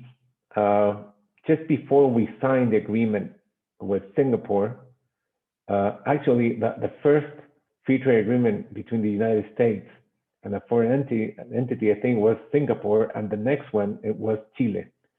So you guys help us negotiate with the Americans, and then we signed the FTA, and then the next year we signed the agreement with Singapore. Now the interesting thing is that the way that this free trade agreement with the United States was drafted is that, it being one of the first ones of the region, they really want to enforce very strong IP provisions in our local legislation. So that meant that since 2004, we've had standardized our system to TRIPS and TRIPS Plus. We have a number of very important legislation, not only for pharma and traditional IP, but we have some obligations in terms of border measures and trying to incorporate also anti-circumvention measures to protect piracy of satellite signals and decoders. So there's a very strong protection on IP, and many of your companies, if they hold IP rights, I would strongly recommend to protect them in Chile and also in the region, because that will give you an advantage in the market. Courts tend to enforce this IP rights. I would say enforcing pharma rights and patents, it's a little more challenging. I would say mostly for political issues. There's a lot of antitrust pushback as well. But yeah, I would say that it's a strong and safe IP environment. And then we have a special police for IP infringement. Of course, you can always be better, and judges, especially in complex patent cases, are not sufficiently savvy, and it's challenging to litigate, but the system is there, and normally it works. In terms of consumer protection, I would say our agency has been upgraded in the past years, and this is becoming a real issue. Both data protection and consumer protection, I see from our practices is the areas that are really growing very fast, and mostly because it's very connected with individuals. And so in consumer protection, we have class actions, we have compliance obligations, and a number of voluntary proceedings to abide to certain regulations of the authorities. And just to put you an example, if everything goes wrong in a consumer protection case, you could end up paying up to, I don't know, $50 million in fines collectively. So this is something that the government is taking a lot of attention and a lot of interest. In the antitrust, I mentioned things that that apply to in the licensing distribution side, but also we have very sophisticated antitrust system. I would say that pretty much is following many of the European leads, and we have strong merger control policies. So if you're thinking on acquiring or making joint ventures in the region and certain requirements are met, merger control might be important, and for our antitrust guys keeps them very busy. So when you're thinking of Chile as a country, I think most of these issues are the ones you might have to face one way or another. We are in the process of a new constitution. Chile wasn't absent of the social unrest that many countries have been leaving in the past years, and we were no exception. I mean, we've been growing a lot, but still there's a lot of inequalities in our system, and we're trying to fix that. But there was a social unrest that really, and probably you saw some images in the press of fires and people on the streets. But thankfully, this was channeled through the democratic system, and basically all the political powers got together and talked about making a new constitution. So we're in the middle of the process of discussing or naming the representatives who are going to write a new constitution. If you would ask me 6 months ago if I was optimistic or pessimistic about this process, I was really concerned because social media was taking over of public perception. You saw a lot of violence in certain days of the week. But then when the schedule that was agreed by the government and the opposition start happening, people vote to change the constitution, and the list that basically are ordering the different forces and sectors in Chile happened. You saw that a vast majority of citizens are moderate, and I strongly believe, and I think there's a majority of people thinking about this, that we, yes, we'll have a more modern constitution, probably will have more rights in it that people want, but still it's going to be moderate. And I don't think that the main fundamentals will change. There might be discussion about maybe water rights. There might be some discussions about the role of the government and the health and pension system probably.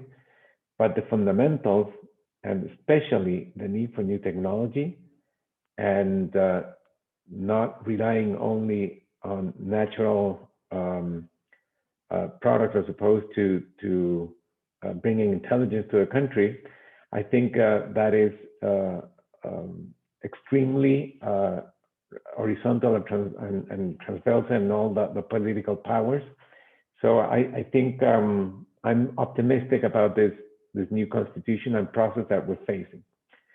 And finally, I want to mention the Data Observatory as an example of how Chile is reinventing themselves as a tech country.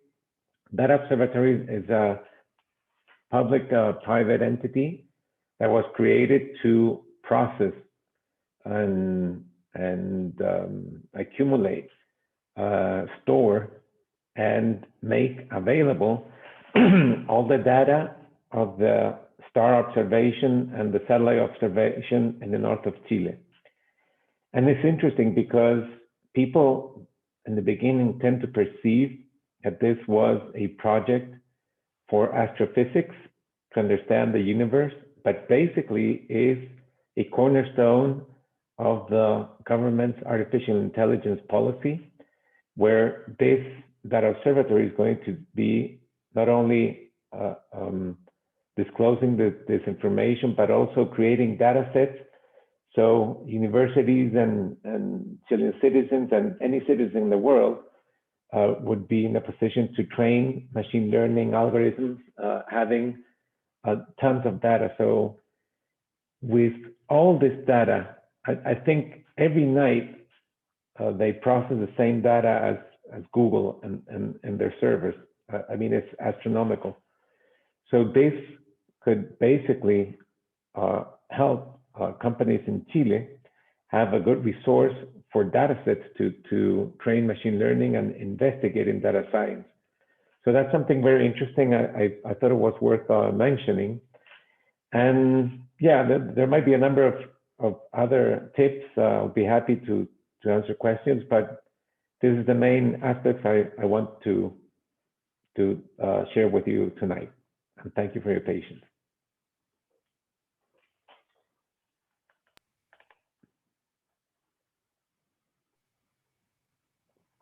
Guillermo, thank you very much. If there's any questions for the participants. So actually, Guillermo's details are available in the website that we have set up for the event. So Guillermo is very well connected to the tech ecosystem in Chile. And it's CARE is one of Chilean's leading law firm. And I would like to thank CARE for all your good efforts and friendship, supporting always our trips to Chile and these kind of events. I know it's getting very late for you. So you're getting almost past close to the midnight. And for that, I will welcome our last speaker, which is Gregorio from PwC. Sorry, Gregorio, PwC has been in the tax regime, has been taking always the last part. And now you will close to your midnight in Chile. We're seeing you. Yeah, we see your screen now. So you see a presentation? Yes. Thank you very much, Gregorio. No problem. Thank you very much. Can you hear me well? Yes. Okay, thank you. So thank you everyone for listening today. And thank you for hearing us today. What we wanted to do is just like a short brief and just like a highlight regarding the taxes in Chile, and with a focus on digital trends and digital taxes, but always focus on taxes and what are the taxes that you would expect to pay here in Chile in some kind of business like that, even if you do it from abroad or from within Chile, depending on if you would like to establish yourself here in Chile or if you want to develop your business from abroad. So what we're going to do, we're going to do a shorter review, like a general review of taxes in Chile. Then what taxes would you expect to pay if you are doing business from abroad? And then what taxes you would expect to pay if you're doing business locally. And at the end, we will highlight some key points of what could be the main ideas we want you to keep in mind when doing a business in Chile and you pay taxes in Chile. So first, general overview. The Chilean system is actually, sorry. I mean, Audio? yes, Sandra. I'm already. Thank you. I introduce you to, sorry for this. We had a technical complication for last minute, but I leave you with Sandra. She's a partner here in PwC Chile. She's an expert in international taxation and in digital business. So, and please, Sandra, if you can introduce, I'll go back for a second. Thank you very much, Gregorio. I'm very sorry I had, as Gregorio said, some technical difficulties, but we will be jointly explaining this to you. Again, thank you for the invitation. And well, if you just move the slide. Well, basically the idea here, I don't know, Gregorio, how much did you explain, but basically our idea here is to give you a general overview of what are the main considerations from a tax perspective in Chile, whether you decide to invest in Chile directly, or whether you decide to run your business from abroad, okay? So basically we will go through this general overview and the main considerations doing business from abroad and doing business locally, and then the key points that we think that you might have in your mind before deciding how you will be doing businesses here in Chile. So let's move. So well, some general considerations to bear in mind. Well, as you know, or maybe you don't know, but it's important for you to know that Chile has a unitary tax system, which means that we have one only tax system in the whole country. We do not have like state taxes as other countries in the regions, as for example the case of Brazil. So that could make our tax system quite, or more, I would say, simpler than other systems, in the sense that it's the same regime for the whole country.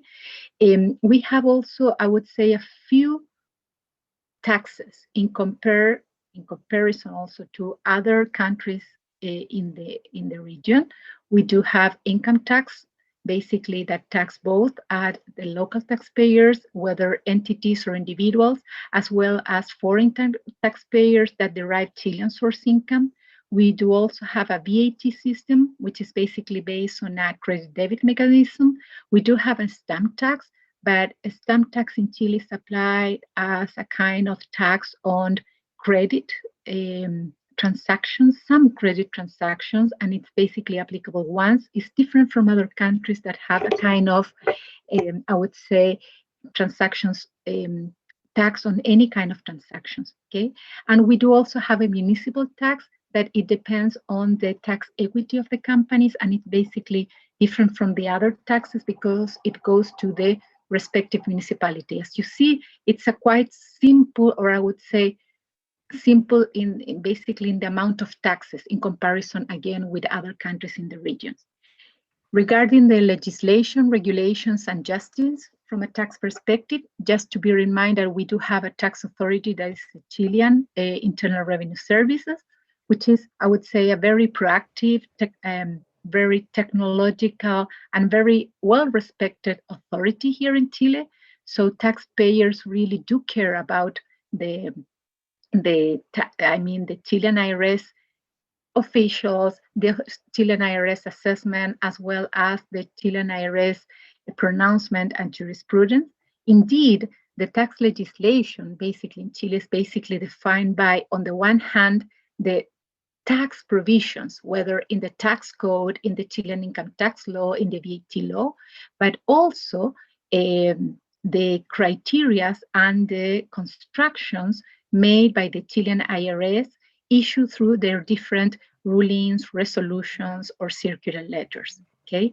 And that is always changing in time, so that is something that we should continuously monitor on a very close basis, okay? From I would say from a court perspective, be aware that we do have independent tax court. That is quite new. I mean, I would say that it's relative for the last or the latest 10 years. We do have independent tax trials, as well as a first instance that is at administrative level, okay? Another thing that is important and that has had a lot of impact in the tax development in Chile, it's basically the fact that Chile belongs to the OECD since September 2010.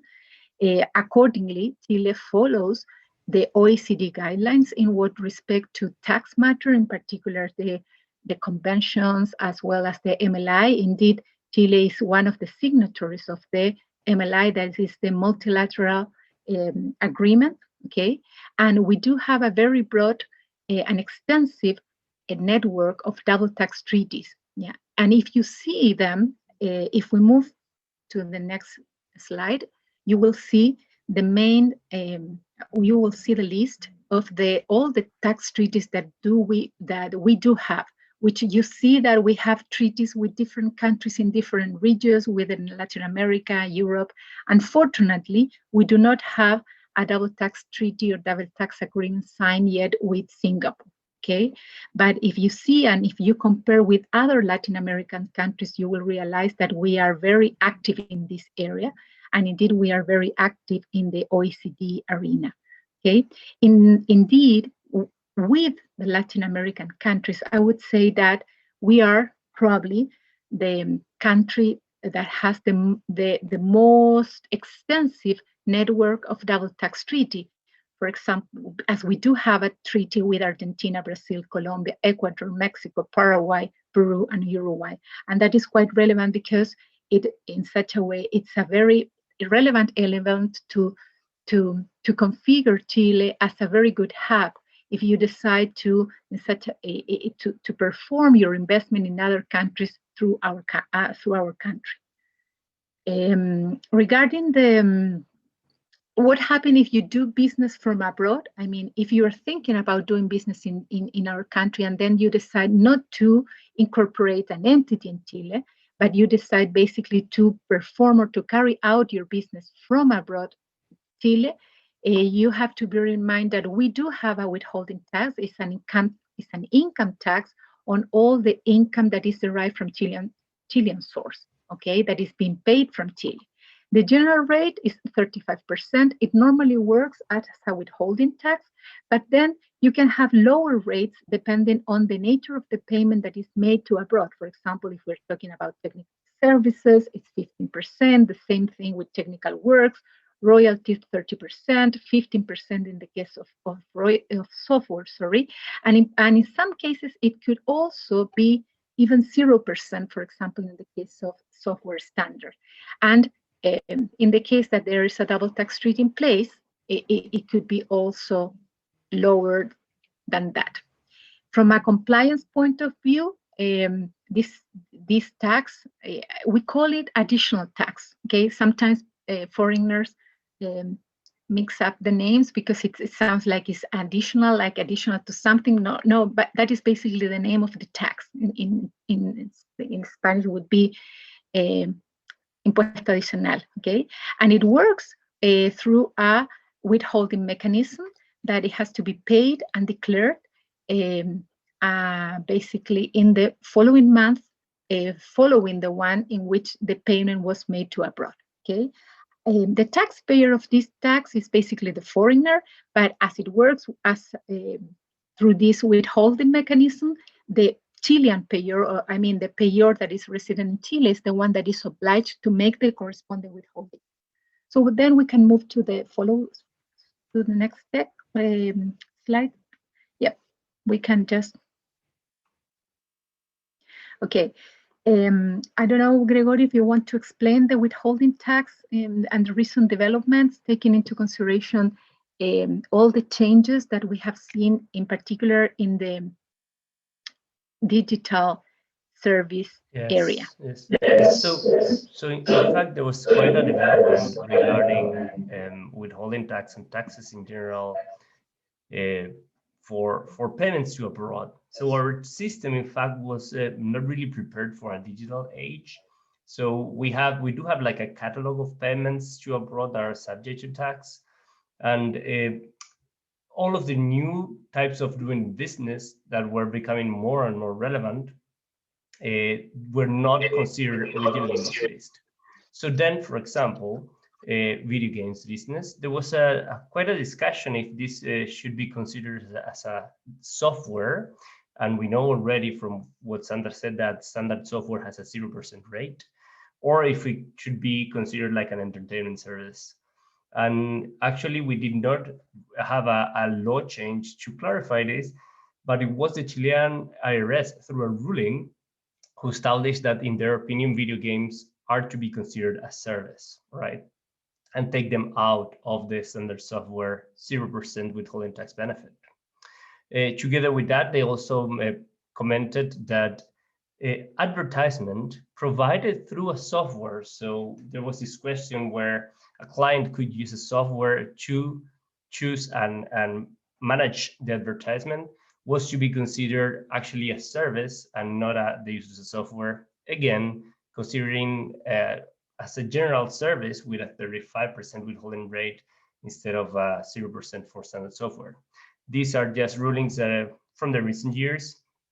Also, there is quite a development occurring at the moment with what we call a draft circular letter. So the Chilean IRS published their opinion, their interpretation of the tax law through circular letters, and they're able to show what they are working in to get the feedback from the general public.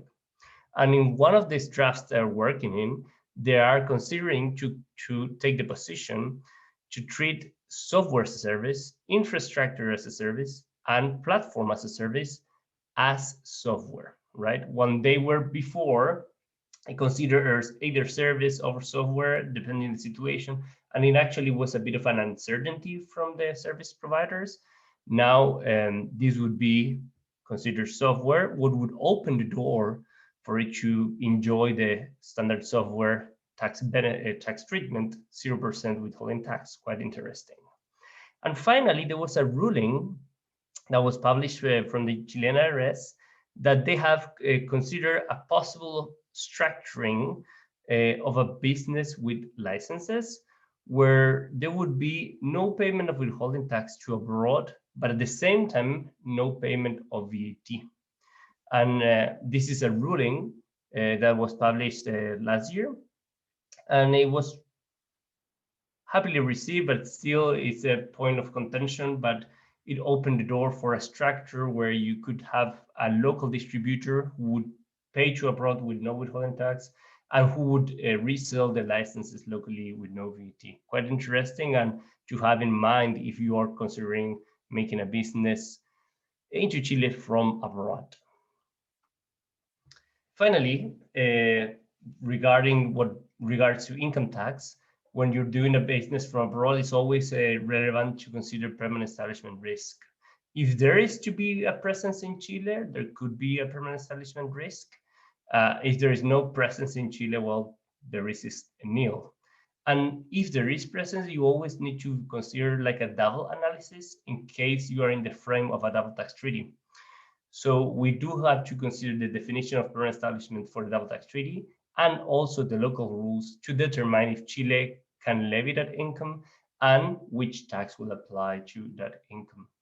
And if you have a permanent establishment according to local rules, it's very relevant that they are treated like a local entity for tax purposes. So they do have full compliance and the tax determination. Other very relevant tax that you could face when providing services or licenses from abroad is VAT. And VAT, in fact, has taken a big relevance later in the latest time. Since June 2020, we do have VAT over digital services. So historically, VAT that has a 19% rate applies over a catalog of services. Not every service is levied with VAT, but rather some of them, like television, commerce, advertisement, telecommunications. But it means there is a closed list, so it means that many services are not subject to VAT. If you are rendering any of the service from abroad, it could be subject to VAT. And the service provider usually has to comply with VAT, but when the service provider is a foreign entity, we apply what we call the reverse charge mechanism. It applies, and it means at the end that the local entity that is a VAT taxpayer themselves, they have to issue a purchase invoice. That, unless we're talking about digital services, all right? Digital services were included in our Chilean VAT law in June 2020, or they're entering into force in June 2020. They, in fact, were considering a tax reform that was published in February 2020. Digital services are to be considered part of our VAT law, and they are special taxable events of VAT, right? And we'll see them in a minute, but they have special characteristics, especially considering compliance. They have a simplified registry. where a foreign service provider can register, fairly simple, to comply with this tax. A declaration and payment on monthly or quarterly basis is provided on a free base choice for the service provider. The payments can be done by wire transfer, that is quite new. You can pay in foreign currency, and you could apply reverse charge mechanism, the one that we have just talked about, in case your client is a VAT taxpayer. What is significantly is that the registration duties and compliance, although you need to pay and declare, are by far more simple than a local VAT taxpayer here in Chile. What are these digital services? First, we have the intermediation of services, also digital entertainment, infrastructure and services and platforms. So actually what we were just talking before, services, software as a service, infrastructure as a service, and platform as a service, and finally advertisement. These are the four services that are considered digital services and that are levied with VAT, and there's this structure when they are provided from abroad. We have talked about withholding tax and VAT, and so there is quite an interaction between VAT and withholding tax that needs always to be considered. First, in principle, withholding tax overrides the VAT. So if you're in that situation when you need to apply withholding tax and VAT, you apply only withholding tax, okay? Unless you're talking about a digital service and your client is an individual non-VAT taxpayer. In that case, VAT will have preference, okay? So at the end is to know if you have to apply withholding tax or VAT, you need to be aware of who is your client, what are the tax characteristics of your client. VAT is irrecoverable for foreign service providers, so quite to consider, while withholding tax many times can be used as a credit depending in the jurisdiction where the foreign service provider is domiciled. And exceptionally, they can be applied in conjunction. And this is only when we're talking about Chilean source income, right? So when the service is provided from Chile and then is considered Chilean source income and is provided from Chile, but utilizing an entity located abroad. There you could find this situation when you need to apply VAT and withholding tax. So that's when you do business from abroad. You need to consider VAT and withholding tax. So let me explain how some main considerations you have to bear in mind in case you are doing business locally. I mean, if you finally decide to incorporate a business in Chile and a kind of a legal entity in Chile. So basically, we do have, well, our corporate income tax, the so-called first category tax. Basically, it is applied.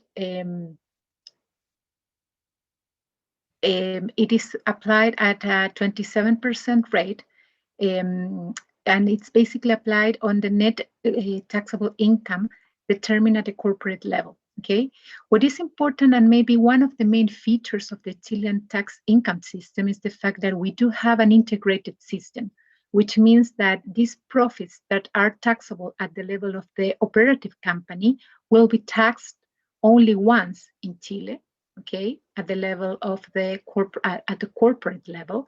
So, for example, if you have different tiers in Chile and you distribute profits from one entity to another Chilean entity, then in the recipient entity, they will not be taxed because those profits have been already taxed at the first distributing company, okay? And the second thing that is important in this integrated system is once you make a distribution to the final taxpayer, whether a foreign entity or a foreign resident, or for example, a Chilean individual, an individual that is resident, those are the final taxpayers, taxes that are going to be accrued there could use as a credit what was already paid at the corporate level.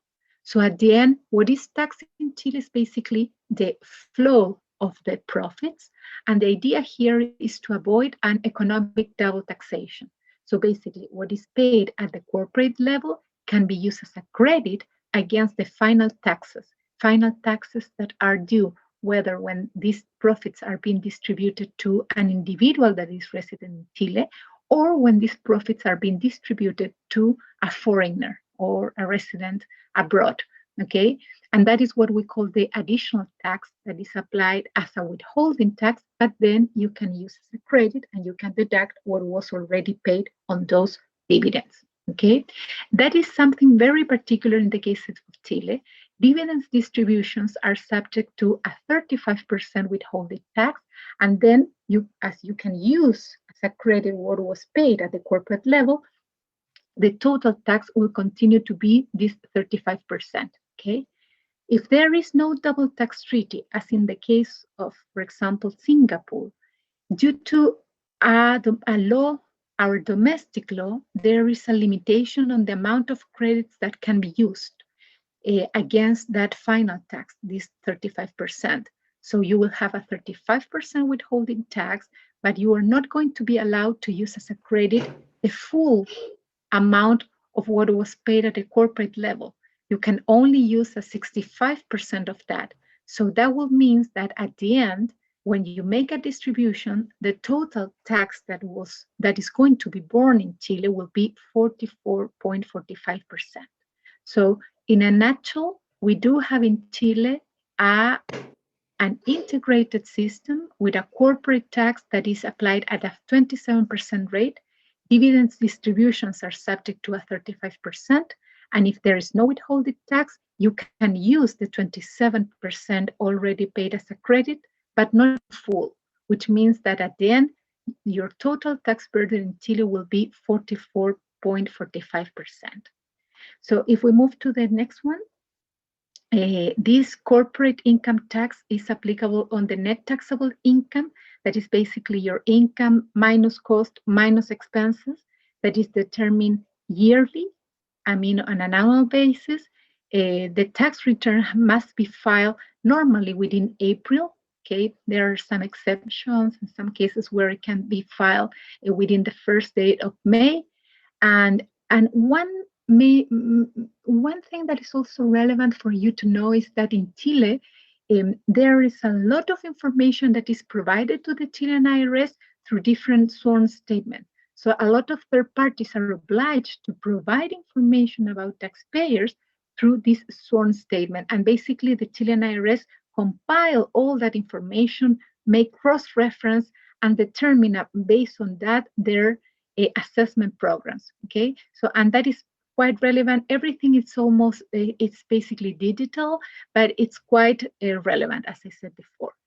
And well, as I said, also payments made to abroad are subject to this withholding if they are all distributions, I mean, all payments made to related parties are also subject to OECD rules, transfer pricing rules, and there are some special deductibility rule because when you make a payment to abroad to a related party, it will be deductible only on a cash basis and not in a on an accrued basis, which is the normal rule, okay? So if we move forward, regarding, well, VAT, it's basically the same analysis as Gregorio already explained will be applicable in the case that services are being provided by a local entity instead of being provided by a foreign entity. In the case of services, it's very important because, as Gregorio said before, not all services are subject to tax. As a general rule, some services are subject to tax, to VAT, provided they are rendered or utilized in Chile. So it's very, very important to be certain, to be clear about what kind of services are being provided in order to define the tax treatment applicable. And the VAT works on a credit debit mechanism. And there are some proportionality rules that will apply in case that they are exempt services or not exempt services or tax services, okay? A compliance from a VAT perspective is very relevant too, because as I said before, as this system is based on a credit debit mechanism, if you have, I mean, invoice, they need to be very well issued. Otherwise, you're not going to be able to recover the VAT, I mean, credit. So that's why it's very well regulated. and it's a matter that we will need always to put an eye on. And there is also a specific regime applicable for exportation of services. I mean, if you, for example, are thinking about the possibility of rendering services from Chile that will be utilized abroad, there is a mechanism where the services born could be recovered through this specific and which is quite swift and quite efficient mechanism to ask for the VAT that was born in the process. So finally, we can move forward just taking into account the time. In summarizing, okay, what are some considerations that you have to have an idea that in Chile, from a tax perspective, we do have a kind of unitary system. We have a small, as I said, number of taxes.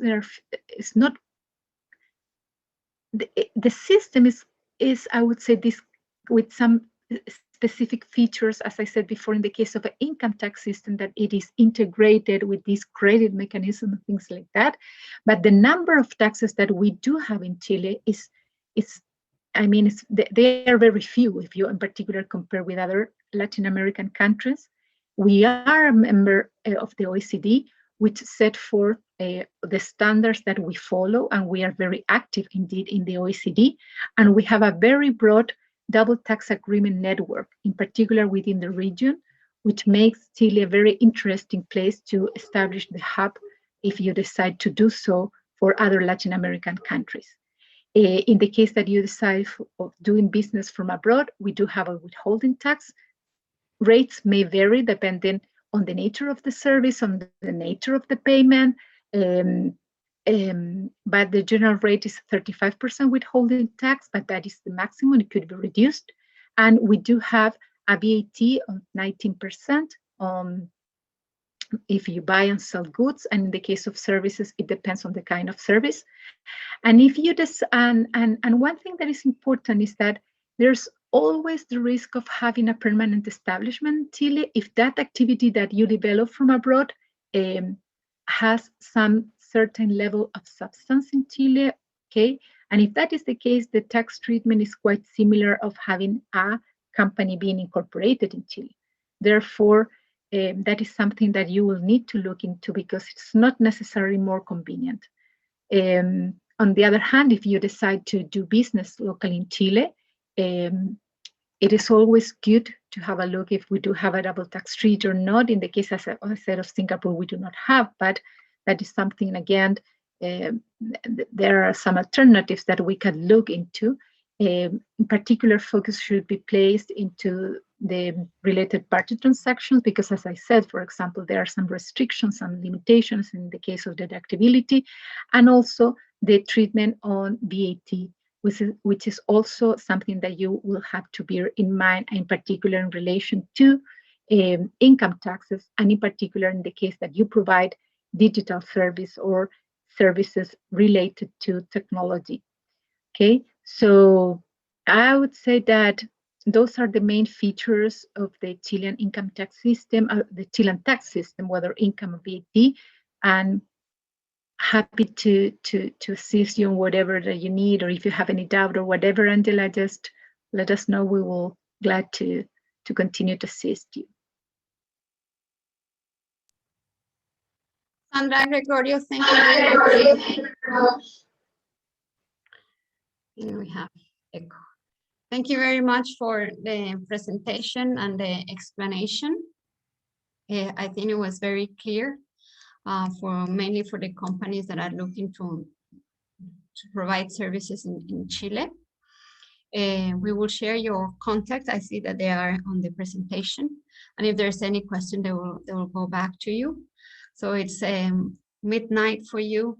Really appreciate all your support and stayed until this late with us.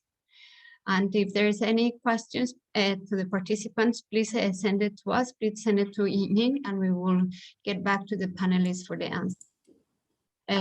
With all that, I wish you a very good evening in Chile and a very good day in Singapore. Mm-hmm.